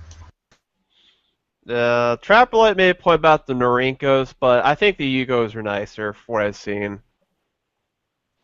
Oh, that's the same. Mr. Polkat made a good point. That's the dilemma I have with the Yugo SKS. You know, it's going to be worth more if you keep it original, but I don't need all the grenade launching crap, so I'd be tempted to just take it off. But if you do that, then it's no longer a collector's piece.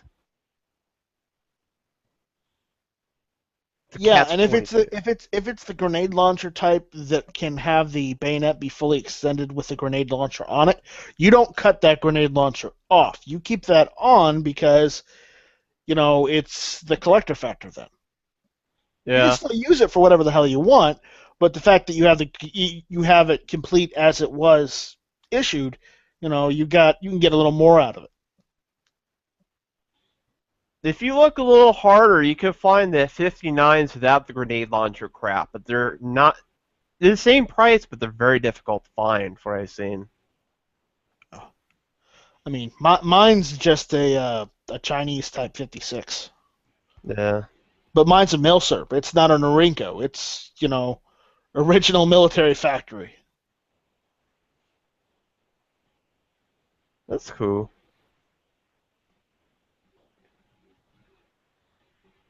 That's cool. Yep, but you know, it's an SKS. It's not going to be an AK, so just keep that in mind. More Yeah. often than not, if you buy it, you're probably going. You know, unlike an AK, where you most likely, if you got a cheap AK, you'd have a stamped receiver. With an SKS, all the receivers, unless stated otherwise, are milled. That's what I like about them. I like the short stroke gas piston also. Yeah. But I have heard of stamped SKSs as well, but I've never seen one. Some of the Chinese may have been stamped. Mine wasn't. Mine was milled. Yeah. I know that the parts on the Chinese aren't as nice as the Yugo as the Russians.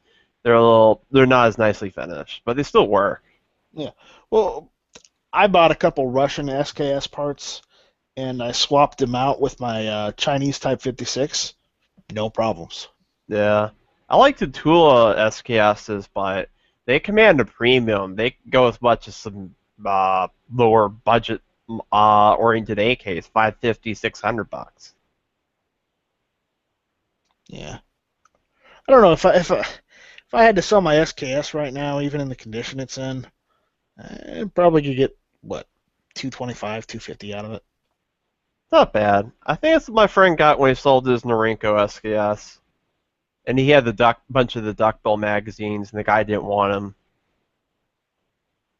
with the Duckbill. Does he still have the Duckbill magazines? I think so. If he does, let me know, or you talk to him and get them, because if you're going to get an SKS, you're going to need them.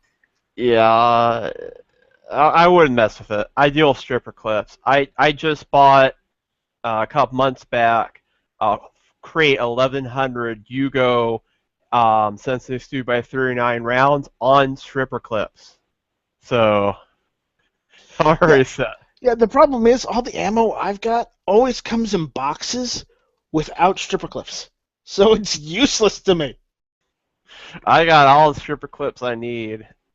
But I don't have an SKS. I do have a VZ50, and that can take that stripper clip. I don't have an SKS because I have a Relay K, and I have all the strippers I need. Flippy, go back to your porn. Yeah. Yeah. Yeah. But the VZ50. If Bob was here, he would say, well, then you don't need an SKS or an AK-47. Just use your VZ58 for hunting. Actually, I should, but I don't have a 5-round mag for it. It's not like you can't get them. I can. I have a 5-round mag for the Mini 30 already, and it's a lot easier to mount optics than the Mini 30 and the VZ. Now that's just their blasphemy. Where am I get? There's no side rail mount. I would have to drill and tap the receiver, which I don't want to do, or I can get a replacement handguard, and then what? It's just going to be a little red dot. Do that. Well, just use your iron sights like a man. Those iron sights, the Mauser sights, dude. They suck. I mean, I can hit stuff at 25 yards with them just fine. I don't know about 200 yards. Well, then you need to learn to get closer to them so you can pop them. Dude, if I could hit a deer, it's gonna be 100 yards, man. No, you should run right up to that deer, put the muzzle in between its eyes, and just pop it. Not gonna happen, dude. Well, I might as well just stab it at that point. Be like, forget the gun. I got the bayonet. I need a pink AR. Pink AR. I want to ask you guys a question as far as when you start modifying part kit guns. I mean, technically you are supposed to keep in line with 922R compliance. I mean, I try, but I don't know. It's so confusing. Well, which one parts were U.S. made and so forth, and all your crap, and how do you even know? It's not like the parts that were U.S. made are have little U.S. markings on them anyway. It's not obvious. It's not like you bring an SPR to range without the paperwork. So, how do you even know? I mean, if you're in compliance or not? You do based off of where your parts are. Yeah. Dude, I have one of the Century Bills. It has a U.S. barrel and receiver already, so, and the sear and part of the trigger group is U.S. made. Know that. Are you talking about the same government that has a federal law against marijuana, but yet wants to tax the states that have marijuana in them? There's 3 states that let anyone buy marijuana, and then there are 24 total states that allow that with medical marijuana and legalized marijuana. So half the damn states have marijuana in them in a legal form.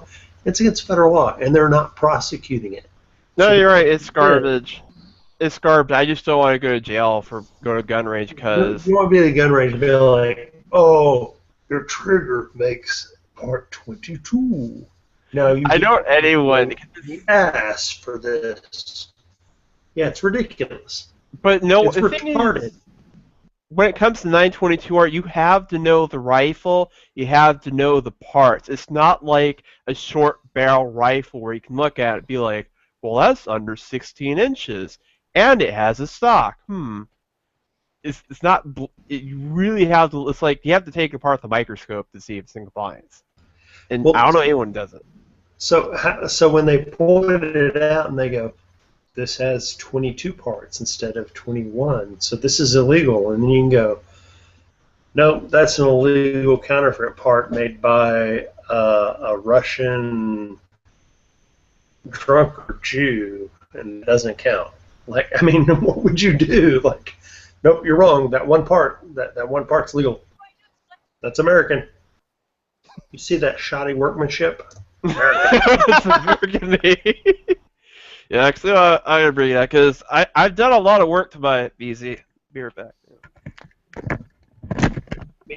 How honestly could anyone tell apart that it was made over there and not here?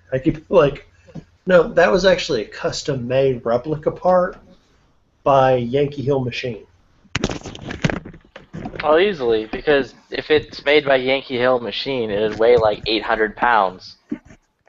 Okay, fair enough. But you could claim it was a part made by an American company if it isn't Well, no, stamped. If it is not stamped with No. some production thing. Well, it's simple. If it's not stamped with U.S. on it, then they assume it's not U.S. I mean, the barrel's not stamped with U.S. and it's U.S. made. The receiver obviously has Century Arms markings over it. So, actually, it doesn't say if it's U.S. It just says Century Arms and the model, the make. But, yep. This is surplus, the stock. It just got in from Czech Republic. It's fixed stock. It's way nicer than the folder. If you do not have a license to import beavers from the Ukraine, why do you have a Ukrainian wooden stock? Thought you created. Oh, You see, what they did was they took dead Ukrainian beavers and they held them in Yugoslavia for 30 years and then brought them over. best part. Oh, you've got the bayonet. Yeah. Okay, now it's an assault weapon. Now it's an assault weapon. Well, he's in Florida. What does that matter? Exactly. I mean, it has a 30-round magazine, so it was already scary as fuck. I mean, as soon as you put the knife on it, even though it was only 6 inches, there was no condom on the knife. It's not legal. Condom on the knife. Got a sheath, but you can't put the sheath on it when it's mounted. I tried. You just Oh, can't. he's got the condom on it now. Yeah. Okay, it's legal now. Yeah. The way it mounts though is the opposite of an AK. So you slide it on Now it's Like- illegal. that. Oh, I got this muzzle brake too. That's not the original. I don't know where it's made. I don't know if that's surplus or U.S. made the muzzle brake, but it's heavy and it looks a lot nicer than the stupid slant one they put on. It's not California compliant. I gave you But I that. don't live in California. I mean, we all live in California. Just various stages of California. It's going to be California very soon. Hillary Clinton, California. Fuck the hell to beast. Oh, I'm sorry. I can't say that because that just puts bad thoughts from my mind. Don't say any. Hold on. Don't say anything Can I say the could word be cunt? misconstrued as something bad against anyone who holds office in the upper part of the U.S. Oh, I'm sorry. Does that mean we can't ask the panel? Is Hillary Clinton a cunt? No. That goes with that question, Hillary Clinton. Hillary Clinton is a cunt. She's a cunt. Yeah. Yeah, you know that's a question for the panel. Hillary Clinton is a cunt. Yeah. Cunt that should be in jail? Yeah. Yes. Smegs, what do you think? You still alive, Smegs? I think we lost him. Porn claims another. You just have to be careful about speaking about firearms and then talking about her being a cunt. Like It's not a I would like to really shoot a target a whole lot with my .44 Magnum, and then someone goes, "Do you think Hillary Clinton's good to be the president?" And I go, "No, she's a cunt." And see, you can't connect those two.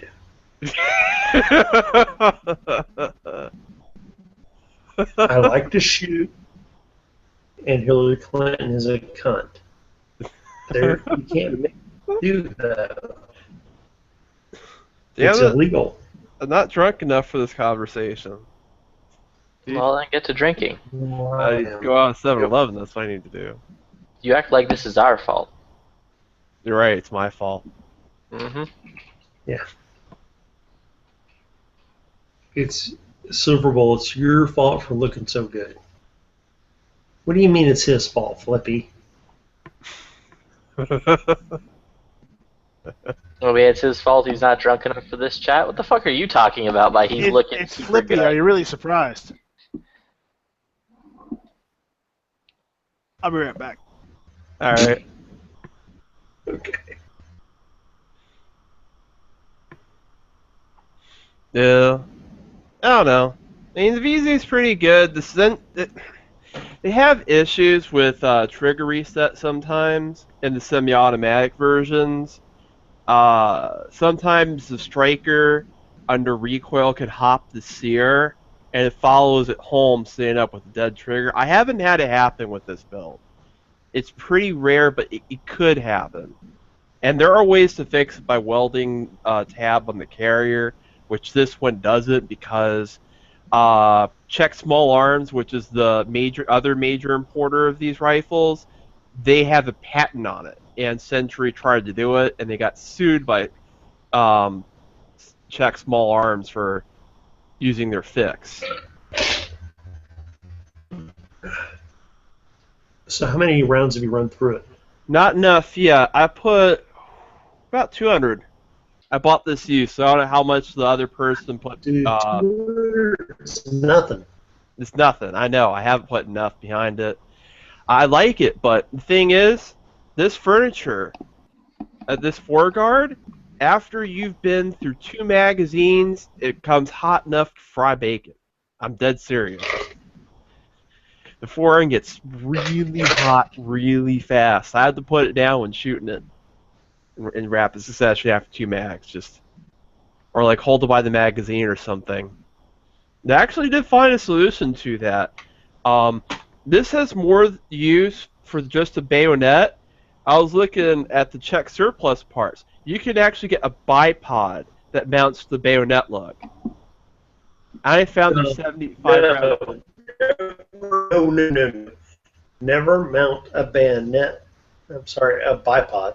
Never mount a bipod to anything that's not wooden.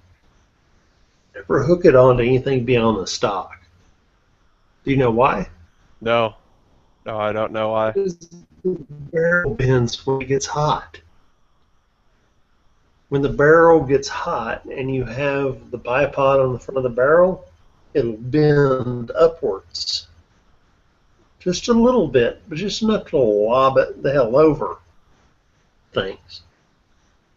So bipods always have to be affixed to a solid part of the receiving unit connected to the stock. They cannot be on the end of the barrel.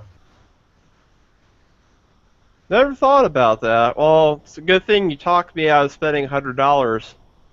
Yeah, that's a waste of money. You can just go down to Academy, buy something with some screws in it, and screw it on the bottom of that stock. Dude, well, the nearest Academy for me is like 200 miles. I got Bass Pro Shops nearby me. I wanted to go. Magically, there's this thing called Amazon. Just Yeah, I'll buy it there. I got gunshots all over the place. I'm not get gunshots. a bipod, get a tall bipod, go on. Yeah. Okay, so my best advice is this. Find it on Midway, what you really want, and then buy it off Amazon, because it'll be cheaper. Yeah, I mean, I like Midway, and I bought a lot of stuff at Midway. You can't always find everything on Amazon, but they're both good. I like buying Midway because they're pro gun. No, I guess so. Midway and Brownells are the best place to find things, but if you can find them on an alternate site that is cheaper, like Amazon, do it. I buy tons of crap off Brownells and Midway, though. But that's because you can't find it anywhere else. Yeah, that makes sense. I mean, eBay ain't exact gun friendly, but I like it. And ass. Yeah, I like the PayPal Pay Me Later. Gives you 6 months to paid off, which is nice. 0% interest for 6 months. Okay. Yeah, that depends. I mean, right now, because Czech Republic is completely phasing out the VZ58s, there's surplus parts everywhere, left and right. You look on eBay from the Czech Republic for this rifle. Slings, replacement hammers, bolt carrier groups, trigger parts, bayonets, muzzle brakes, stocks, all of it's for sale. They're trying to get rid of it all, and it's all trickling through. A lot of it's trickling through eBay. What about 19-year-old mail order wives? I think that's Yeah. more from Russia. What? No. Czech Republic's a Czech. pretty rich country. Dude, there's some hot checks. Get it, hot checks? It's a banking joke. Thank you very much. So silly. Kind of funny, yeah. So actually, I do have another positive story to tell, and I'll bring it out in a bit. But I bought a vintage high stander from a friend of mine. I went to shoot it. It wouldn't go bang. I held it in case there was a delay ignition and then the primer. No primer strike. The firing pin was legitimately broken. So my friend took it back, bought a new firing pin from Numeric. Well, not new, because High Standard hasn't made shotguns in like 34 years. But he found a surplus part, and we got it working again. I haven't fired it, but the new firing pin works. I still need to test it, though, just to be sure, but it's looking good. It's a Riot shotgun.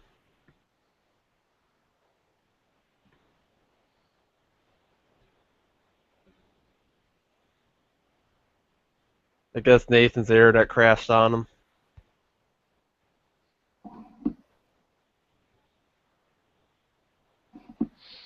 I think he realized that he can't one-up hot checks, so he just left. It's pretty awesome. I like that bayonet trapper light posted. I don't know what rifle that is. That looks pretty badass. I still like my chintzy bayonet. Actually, it's not chintzy. It's pretty cool. It's not super sharp, but whatever. It'll work.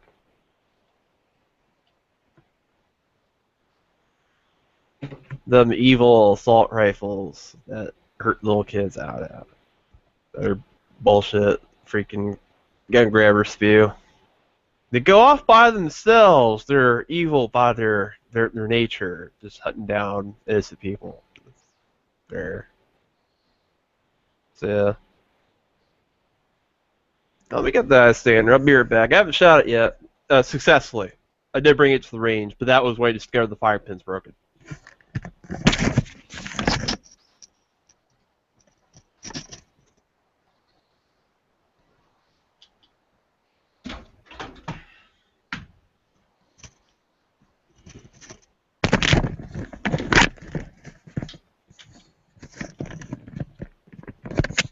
So yeah, this is it. This is supposedly the same type of shotgun that Steve McQueen used in the movie The Great Escape. It's 6 in the tube plus 1 in the chamber. It's hard to get it all in focus and trying, I swear. Yeah, it's a nice old police-style shotgun. If you notice here, there's 0 padding. So if you do decide to fire Magnum buckshot out of there, yeah, it's good. It's gonna lead to the nasty-ass welts, that's for sure, man. But sounds good. Put that safety on. I don't want to dry fire it and break another firing pin.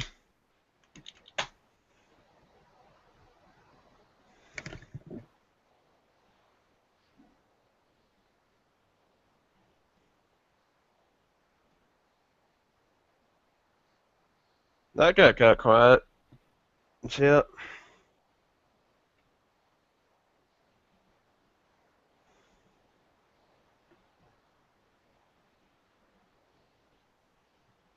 Just listening to you guys.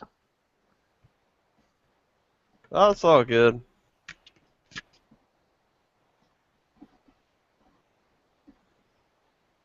Before I came on chat, I heard you talking about Hillary. All right.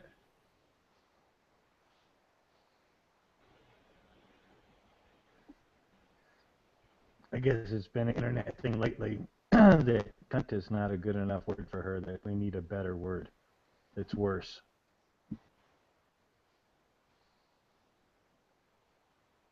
Yeah, it matters if it works. That's true. You have to try it. But the thing is, the indoor range by me only lets me fire slugs, and they're $1 a piece, so it's not really inviting. Especially when bird and buckshot are pretty cheap, especially birdshot. Yeah, I agree. I hate my wife's family. You hate your wife's family? Whoa, what? Let's turn around quickly. So they don't approve you like owning guns or something? I just they don't like me, and I just don't like them. That sucks. Not really. Just they suck. I have to go out to dinner with him tomorrow.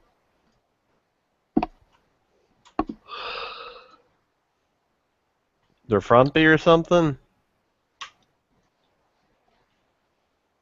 Mm. Okay. No, there's just weird shit on my screen. One of the never mind. Some weird closed captions. Nah, just don't like him. Yeah. I guess it's understandable. I'm not married.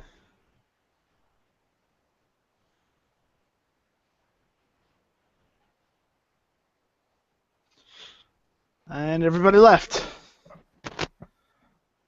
Hmm. No, not entirely. Not entirely. Oh, Night Strike. You see this is the highest standard. It's got this fixed. Vintage. Which one is it? This is a high standard 12 gauge. They're more known for their 22 Olympic shooting style pistols, but for a long time, back in the 50s, 60s, and 70s, they did make shotguns, and this is one of their Riot shotgun models that they made. This is actually the same shotgun that was used in the Steve McQueen movie, The Great Escape. Ah, I saw that one. Yeah, it's got sights on them. It looks like they're adjustable. I can't figure out how they adjust. It holds 6 in the tube plus 1 in the chamber. Oh, Fancy. When I bought it, it had a broken firing pin, but my friend that I bought it from, he was generous enough to buy a replacement part from Numeric, a replacement firing pin, and together we ground it to fit. It was like literally thousandths of an inch off. It was so slight, the differences. So I'm afraid to dry fire it because of that at the same time. So I don't want to break it again. Still need to test to make sure it works okay, but we'll do that eventually. Awesome. Yeah. No padding. Like that's No gonna padding. hurt. No padding. I can't condone that.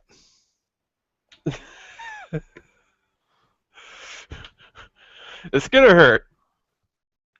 Firing buckshot. Oh yeah. No padding. Other than that, I love it. Nice 18-inch barrel, so it meets the legal limit. It's pretty. Did have some scratches on the bluing, but I cold blued it.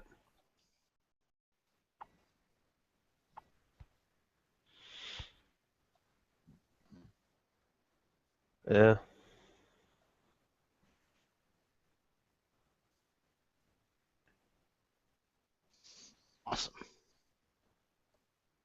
That's pretty cool.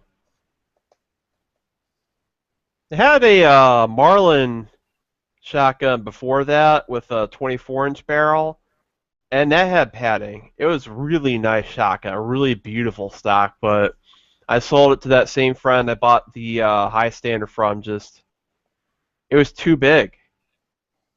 It was huge. It was meant for duck hunting. This is much more, that the one I was showing is much more for self-defense, which I like. And that had no rear sights also, the Marlin. Like, at all. There's just a little screw for the front sight post. That's all he had. Hmm.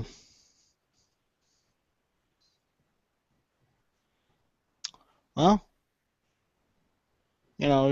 get what you like, I guess. Yeah, the Marlin was great though. It would not fire slugs, because it was the wrong type of choke for it. But anytime I put bird or buck on it, down the tube, no problems. Buckshot, Have you tried getting a replacement choke? nah, I didn't think of that. I didn't know shotguns that well. I still don't. All I know is this should fire slugs, what I've been told. No Okay. problem. But I know the Marlin wouldn't. I was told not to. But these are. The barrel's not interchangeable like the Remington 870. Eh. But whatever. You find them, they go for about $300. Some, if you find them, they're getting pretty rare, unfortunately. The high standard shotguns. At least what I've seen. I mentioned this before, and I'm not really a shotgun guy. I mean, when I was in the Boy Scouts, I got my shotgun badge, but that's about it. I haven't used shotguns after that. So, if I'm gonna buy a shotgun, I'm gonna be difficult, and probably people are gonna squint and wince at me. But I'm probably gonna get a semi-auto shotgun with a box bag, just because of the factor that I prefer semi-auto as opposed to pump. That's fine, man. There's nothing wrong with that. This is pump, obviously. Oh yeah, no, there's nothing. There is nothing wrong with pumps. I just preferably I like semi-automatic. I know how semi-automatic works. If anything's wrong, I know how to fix a semi-automatic. So, it's my preferred action. The pumps are simple. It's just like a lever gun where it just got the little feeder that goes up and down like this. I know how the pump works too. I just Yeah. I prefer what I prefer, and that's just it. And then I Oh, get that's shit okay. for it all the time because I don't have a shotgun yet. But I have 4 AR-15s, an SKS, and a 1911, a Beretta 92. But I don't have a Maverick 88. Like whatever, yeah. You got one of the Saiga AK pattern shotguns. I like whatever. Yeah, DDI has a Saiga. They're calling it the AK-12. I've been thinking about picking up one of those.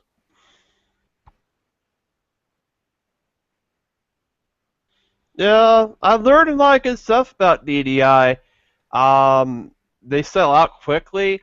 They're using Hungarian part kits with US-made barrel and receiver, from my understanding. And they're getting good reviews.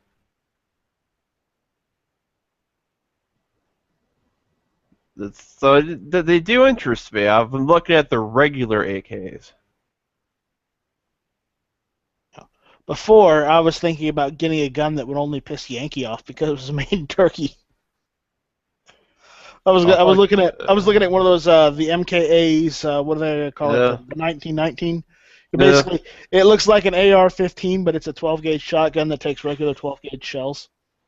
That's pretty cool. You know what? I'm pretty pissed at Yankee. Like whatever, he has opinions, but you know what?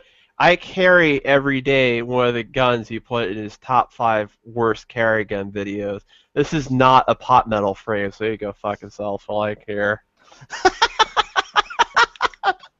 Well, the reason why he wouldn't like me getting that shotgun is because they're made in Turkey. Because they're the only people that make a decent a semi-auto shotgun like that in the world, and it's in Turkey. Because the one here in the United States, they make it. It's called like the AR-12, but the thing is, it uses proprietary shotgun 12-gauge shells, not regular. Proprietary? Proprietary. That's stupid. Why not 2 3/4? That's what I'm saying. But it's proprietary. fucked You know, up. the MKA 1919 shoots regular 12-gauge. What the hell? Yeah, that's bullshit, man. I don't know. I don't like giving So- money to Turkey either. But so I agree with that. But I gotta tell you, spend your money. I was looking at some of the TriStar CZ75 clones because they look really nice. They're cheap. Well, if you want a good CZ75 clone, I'd say go, if you don't mind polymer, go EAA. Yeah, some of the EA ones are from Turkey, but I wanted steel, and they are aluminum, and the TriStars are aluminum and steel, and they're in the 350 range, which is really good. Yeah. Brand new. I've been looking at getting one of the it's not really. It's I think it's either a 3.5 version of the EAA CC75 clone. I think it's like the B6P Sarsalamaz. Yeah, those were Turkish made. Yeah, they're selling those for like $275. That's a good deal. And I mean, then granted they're polymer, but the issue is if you just need something in 9. You could buy. They had the Tank Folio polymer ones also, which aren't that much more money. Well, I'm not looking for a full size on that. I was thinking about just getting the compact one, which is like 3.5 inches, I think. The Tank I'm not sure Folios probably make a compact polymer CZ. I'd be surprised. Clone. I would be surprised if they didn't. Very surprised. That's what I was looking at, just personally. It'll work, man. I think it takes 75 mags, like all the clones, from what I've heard, with some exceptions. Which is good because Mechgar makes them like for $20-$30. Pretty good. Mechgar makes awesome mags. Oh yes, they do. The only time I ever had a Mechgar problem, one of the Mechgar mags I bought for this little Bursa only holds 7 rounds. It's supposed to hold 8, but I can't get the 8th one in one of the 2. But other than that, it functions fine. Just can't get the 8th round in. It's like, whatever. Doesn't bother me too much, really. Yeah. I've never had a problem with Mechgar mags. I've got a couple from my 1911. Yeah, Mechgar's rock, man. I got a bunch of them. I think One of them actually came with my 1911, so I can't complain. Yeah. Bought Mechgar for my CZ. I have 1 Mechgar CZ mag, and I have 2 for the Bursa. I think some of my 92 mags may be Mechgar. I'm not sure. Mechgar is good stuff though. The only ones that I had a problem with the Pro Mag, those are crap. Well, yeah, I think that's just a Pro Mag problem. Yeah. Yeah. Well, I've got a couple of Pro Mag AR-15 mags. They're not wonderful, but they're above thermal. I'll give them that. Because I had 2 thermal mags that for AR-15s that are absolute crap. Yeah. I had a couple Pro mags for my Ruger Mini 30, freaking jam all the time. It's like no matter what I did, no matter how I fed the rounds in there, it would jam constantly in the 30-round Pro mags. And they're steel mags too, so it didn't bother to drill the holes right or something. I don't know. Damn, man. Everyone's dropping.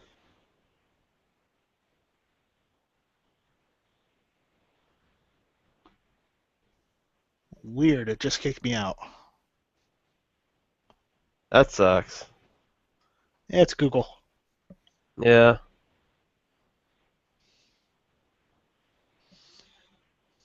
They don't like what we're talking about. Okay. I don't know. So you think Turkish-made shotguns are the best shotguns? I'm not saying they're the best. I'm just saying of the AR-15 lookalike ones, you want to go with the Turkish-made ones because they use the regular full 12 gauge rounds, normal. But if you get like I don't know what company makes it, but they're calling it the AR-12. The issue is it won't take standard 12 gauge rounds. It takes proprietary 12 gauge rounds. I forget which company, but I did not like that. I'm looking for a lever action 20 gauge. Yeah. A lever action 20 gauge. Not sure on that one. I've Yeah. seen some lever shotguns and smaller calibers.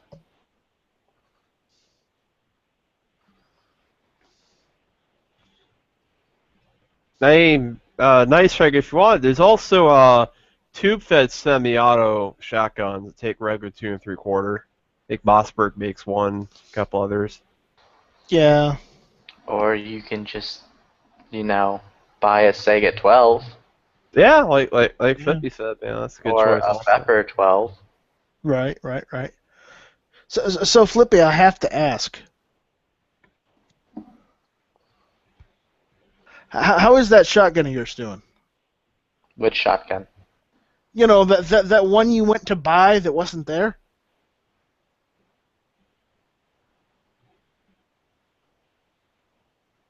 I don't know of a time I went to buy a shotgun that wasn't there. The SPOS 12? Oh, yeah, never got it. Went to go Yeah. buy it, they didn't have it.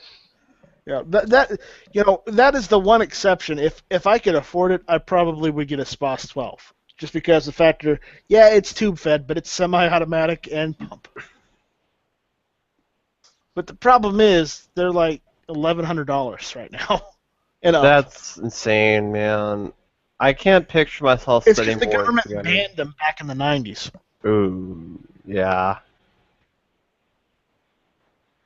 But again, like shotgun prices can go pretty all over the map from $150 to $3,000. Like Beretta, some of their shotguns are well over $1,000. Yeah, I've seen at one point, some Beretta shotguns are even up to $10,000 for the really really nice ones. Yeah, you're paying for all that fancy engravings and other crap they put on there. It just shows how rich you are. But remember, there's the world's oldest the world's continuous run. Yeah. Gun manufacturing company in the world. So, I guess if they want to put the money to making a product like that and then selling it to someone, if someone wants it, let them have it. Yeah. I guess at that price point, it's more of a status symbol. Oh yeah, totally, man. If only they put that much level of quality into like the standard Beretta 92 instead of cheaping it out with tons of plastic parts like plastic trigger, half the safety's plastic, the guide rod's plastic, the magazine release is plastic. Just if you could make those things like metal again from the factory instead of making you spend an extra $80 to buy the metal parts kit, it'd be kind of nice. Just saying. But it's either here nor there. Just a little rant about the newer 92s that they produce. Which ones? The newer Beretta 92s, like the trigger's plastic, half the safety's plastic, the magazine release is plastic, the guide rod's plastic. You do know you can switch those parts out very easily. No, I do know, and I have the full metal kit that replaces all of them. I'm just saying, why don't they just give it with all the metal parts from the factory? No, you're talking about the 92 FS, right? Yes, the FS. Yeah, my 92 isn't an FS. Okay, I have a 92 FS I bought in 2012, and mine's a 92S. It's quite older. Yeah. It's what they took and decided take into the experimental phase and modify it for the government to use for the army. Yeah, they had problems with the metallurgy on the slides cracking. That's the 92F. That was the version after mine. Wow, London just elected its first Muslim mayor. It's not surprising, man. It's Londonstan. You know, like, number one boy name in London is freaking Muhammad. I mean, nothing else get taken over, man. What else to do?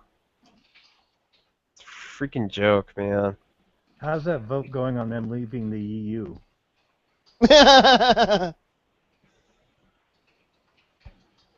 Well, it was supposed to be, is it next week? I think is the vote, right? I wasn't aware they were part of the EU in the first place, considering they had their own money. They are. Yes. They just never gave up the pound. Right.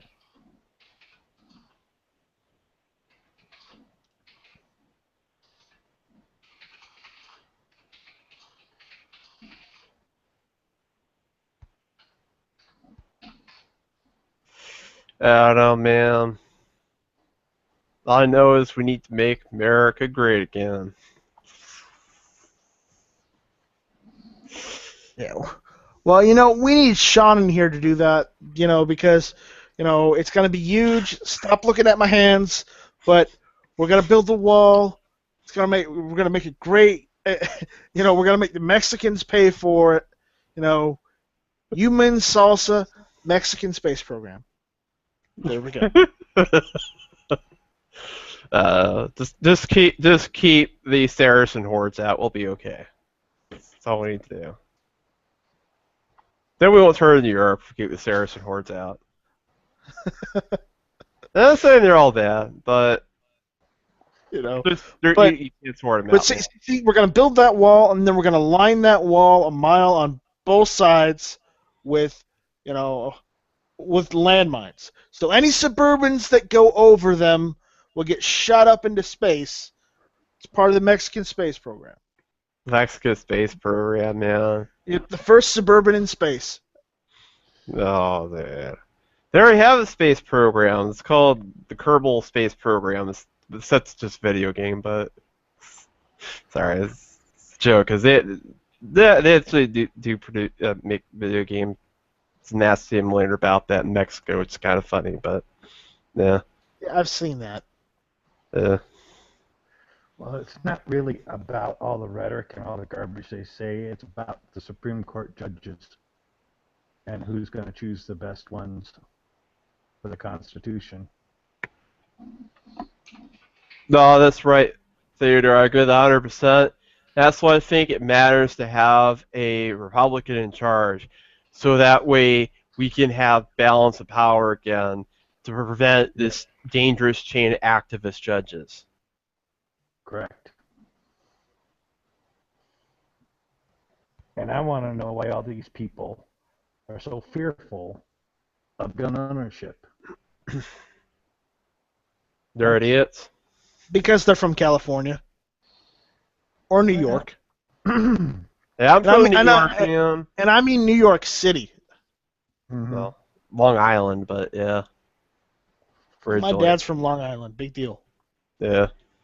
But all of my family that lived in New York, well, all the ones that mattered, that were Republican, they moved back in like the 70s to Arizona. So, whatever. But there's a lot of farm country in California, and they're all gun owners. They just don't pay attention to the government at all. Yeah, it's pretty hard. Especially when the government is banning your 30-round magazines.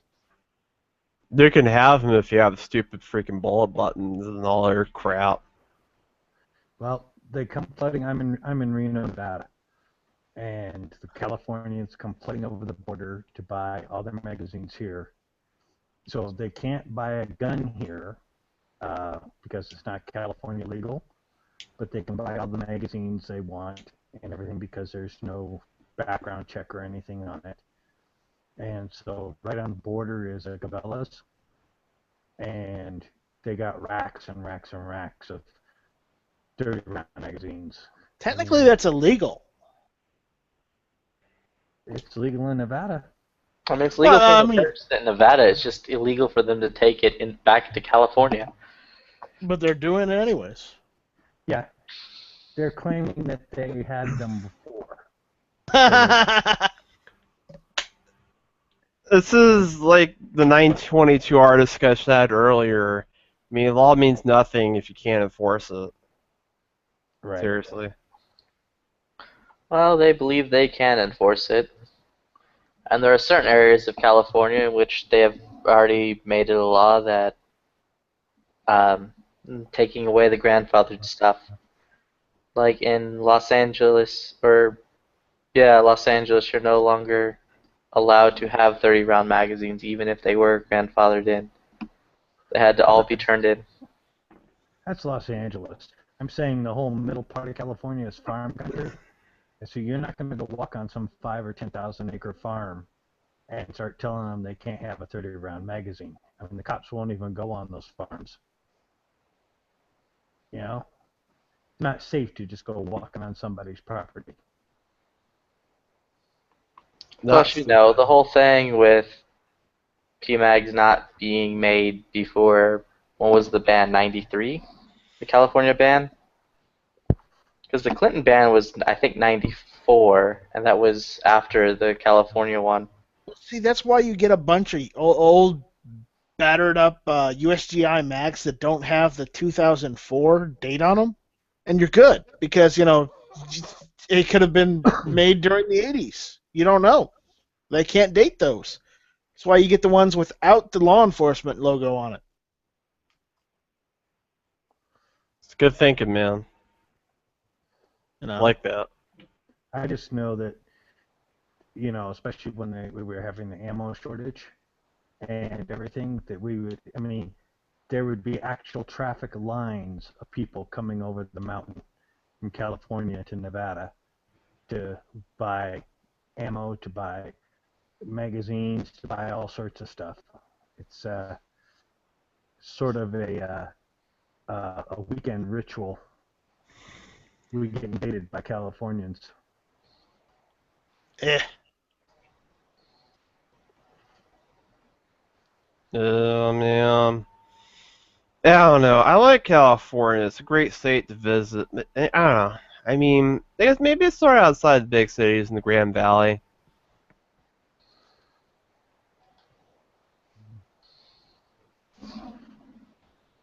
Wow, Bank finally was able to get in. I have family still in Los Angeles, and when I go there, I get sick from all the smog and all the shit. So I just try not to go. I've got family in Sacramento. And Sacramento, especially just south of Sacramento, some beautiful fucking country, and it's beautiful. Yeah. I used to have to do a lot of business in Sacramento. I have a lot of family there, and just in that Sacramento area, but I don't go visit them. I haven't seen them in like 20 years, but that doesn't matter because the fact is, I don't think I'm ever going back to California.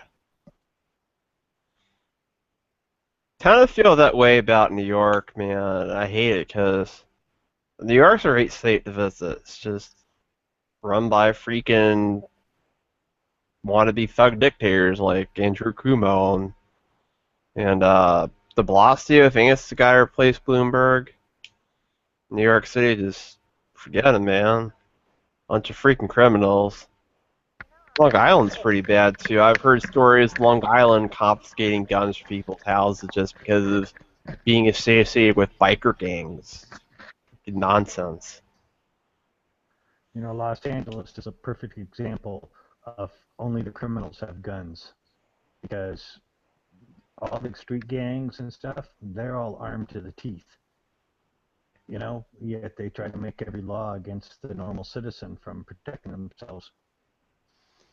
And watch the Los Angeles or just the California justice system in itself, where the average citizen that gets arrested for doing nothing wrong, but they get arrested anyways.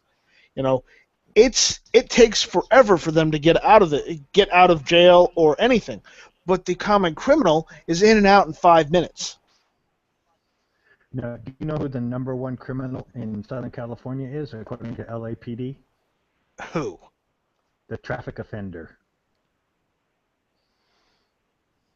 Traffic offender? Is the #1 criminal, according to LAPD. It's They put- California. They put over 60% of their resources towards catching the traffic offender because that's considered the #1 criminal. Oh, dude, yeah. And you wonder Maybe they why should they, just create the state of Jefferson, like they've been talking about for a while, and just separate this into 2 states. oh God, they've been talking about that since the 70s, where Southern California wanted to secede from Northern California. But it's never going to happen. So a North California and a South California? Yeah. I'm not sure how well that'd work. Yeah. You know, it's completely 2 different mentalities. I'm not kidding you.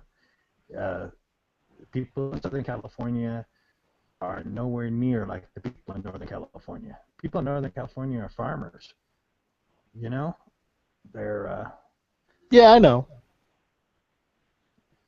Southern California. They used to have industry.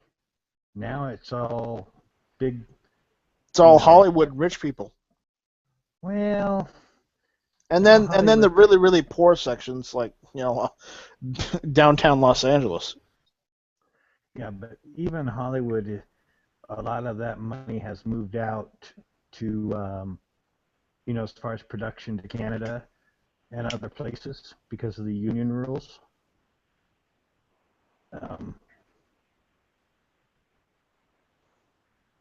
Back in the 80s, after our disastrous president before Reagan, I forget his name, Carter, Jimmy Carter. Yeah. And I remember, they talk about corporate inversion. There's a huge amount of corporate inversion. And what Hollywood did is they went and sold all these We lost corporations Pink. on the idea Yeah. The idea that that they could make films, spend all their money in the foreign country where their money was stuck in, okay? Make a film, bring the film to the United States, and then bring all that profit into the United States, and it would bring their money back into the States. And so we had a bunch of films made that were in South America and all over the place in foreign countries. But they don't do that anymore for some reason. That's because they don't make any decent films anymore, and it's all CGI, so who cares? Come on, man, don't hate on Star Wars, all right? The new Star Wars? I'm sorry. I do agree about the overuse of CGI. It's okay. Certain things are really hard to do otherwise. I mean, for CGI, you had to build scale models, everything, and which is awesome, but that takes a lot of work and man hours.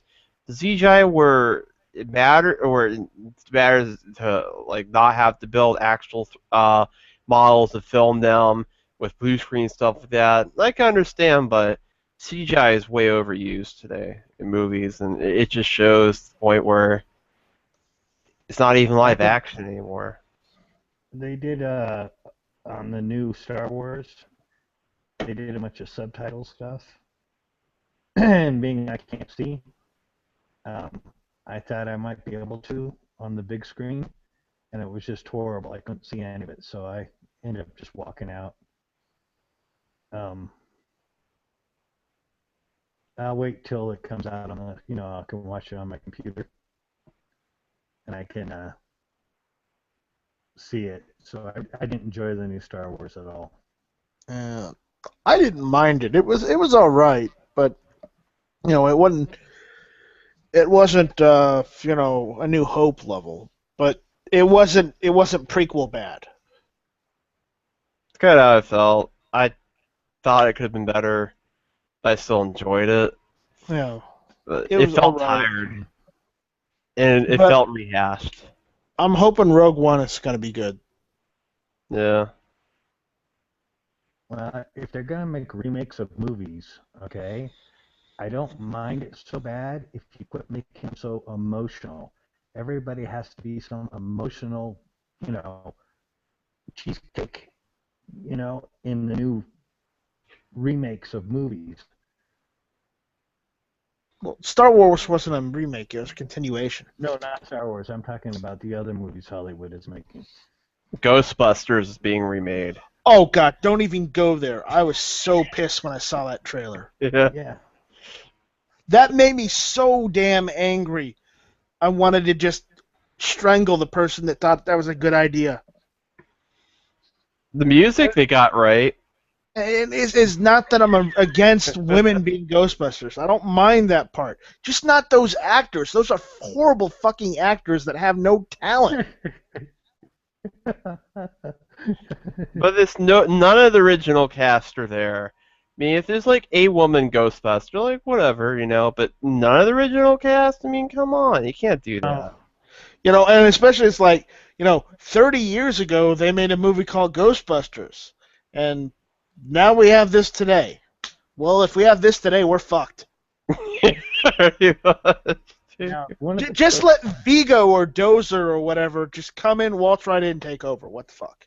If one of the ghosts unzips their meat suit to show the ghost underneath and it's Hillary, then I would go see it.